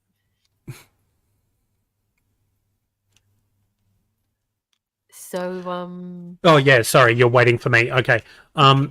So for next week, I'm hoping to work out a way to do this stream that doesn't actually involve StreamYard. Yeah. No. Because no this StreamYard. Is driving me insane. Yeah. No, we can go back to Stream Labs. And I can do the only thing in Streamlabs, I'm trying to figure out how to record on 2 audio channels. That's all I want Streamlabs to fucking do for me. Okay, well, I'll do a bit of research over the week and see if I can work out a way to do it. I reckon there's probably a real easy way to do it. Like, it's probably really obvious. It's like you go to audio settings. It's like record on 2 audio channels. I have this one, like, ludicrously long white beard hair. Like, it is 3 times the length of everything else in my beard. You forgot it wasn't a hair. Oh. I think it's just growing straight rather than curly like the rest of it. You're just using normal OBS, yeah? Not SL? Well, I can use either. Okay. I can use either. I don't know how to get you into my OBS, but I can figure that out. That's all right. I know how to work it out. Do you? Yep.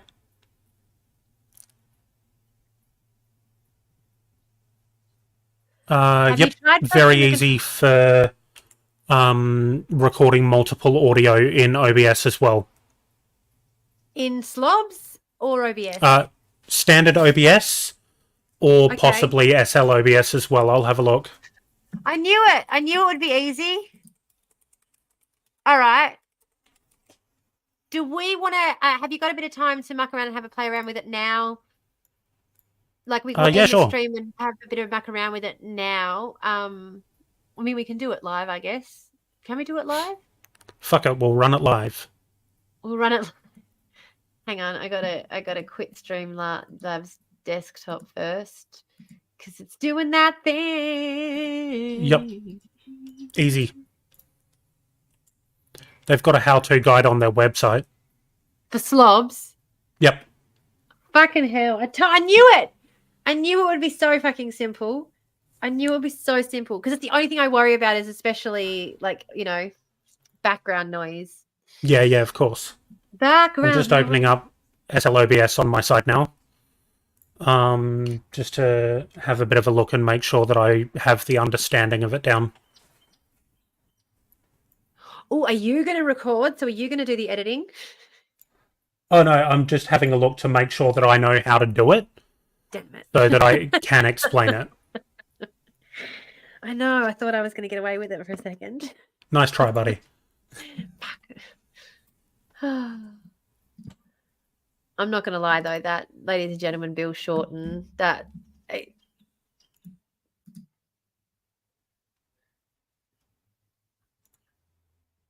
Oh, there are ladies walking past my house. Nice.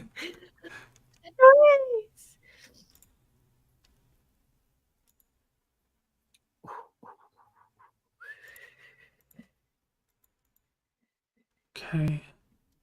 For some reason, I just turned it on, and my background isn't the one I just loaded up last night, all excited to show you today. That's annoying. Yep, got it worked out. Fucking hell, already. Shit. Okay. Quick sound off. I'm just having a quick look at the chat. It looks like everyone's watching on my Twitch. Is that correct? But no, That's usually the way it works. usually because we are streaming to the 2Girls1GarbageCan YouTube as well. But there's no one on the YouTube at the moment. That's fine. Yeah, there's no one on my Twitch or anything like that. No one on my YouTube, but I only put it to my private setting on my YouTube anyway. Okay. So I am going to hit, you're going to have to refresh your pages because I'm going to have to end the stream and then restart it again. But first I'm going to send the collab cam link. I don't know why the background isn't here. Hang on. I'm just going to send you the fucking collab cam link and then I'm going to try and add the background to it.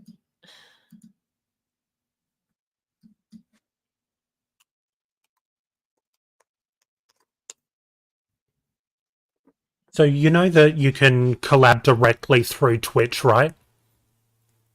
No. Yeah. So if we drop out of StreamYard and just end this StreamYard stream and go back to your Twitch directly. I don't ever stream through Twitch directly. I don't even know how to stream through Twitch directly. I've only ever gone live through Slobs or OBS. Yeah. Or so go live via Slobs. Yeah. And I'll send you a knock on Twitch. And it'll come up and you can accept me. In Slobs?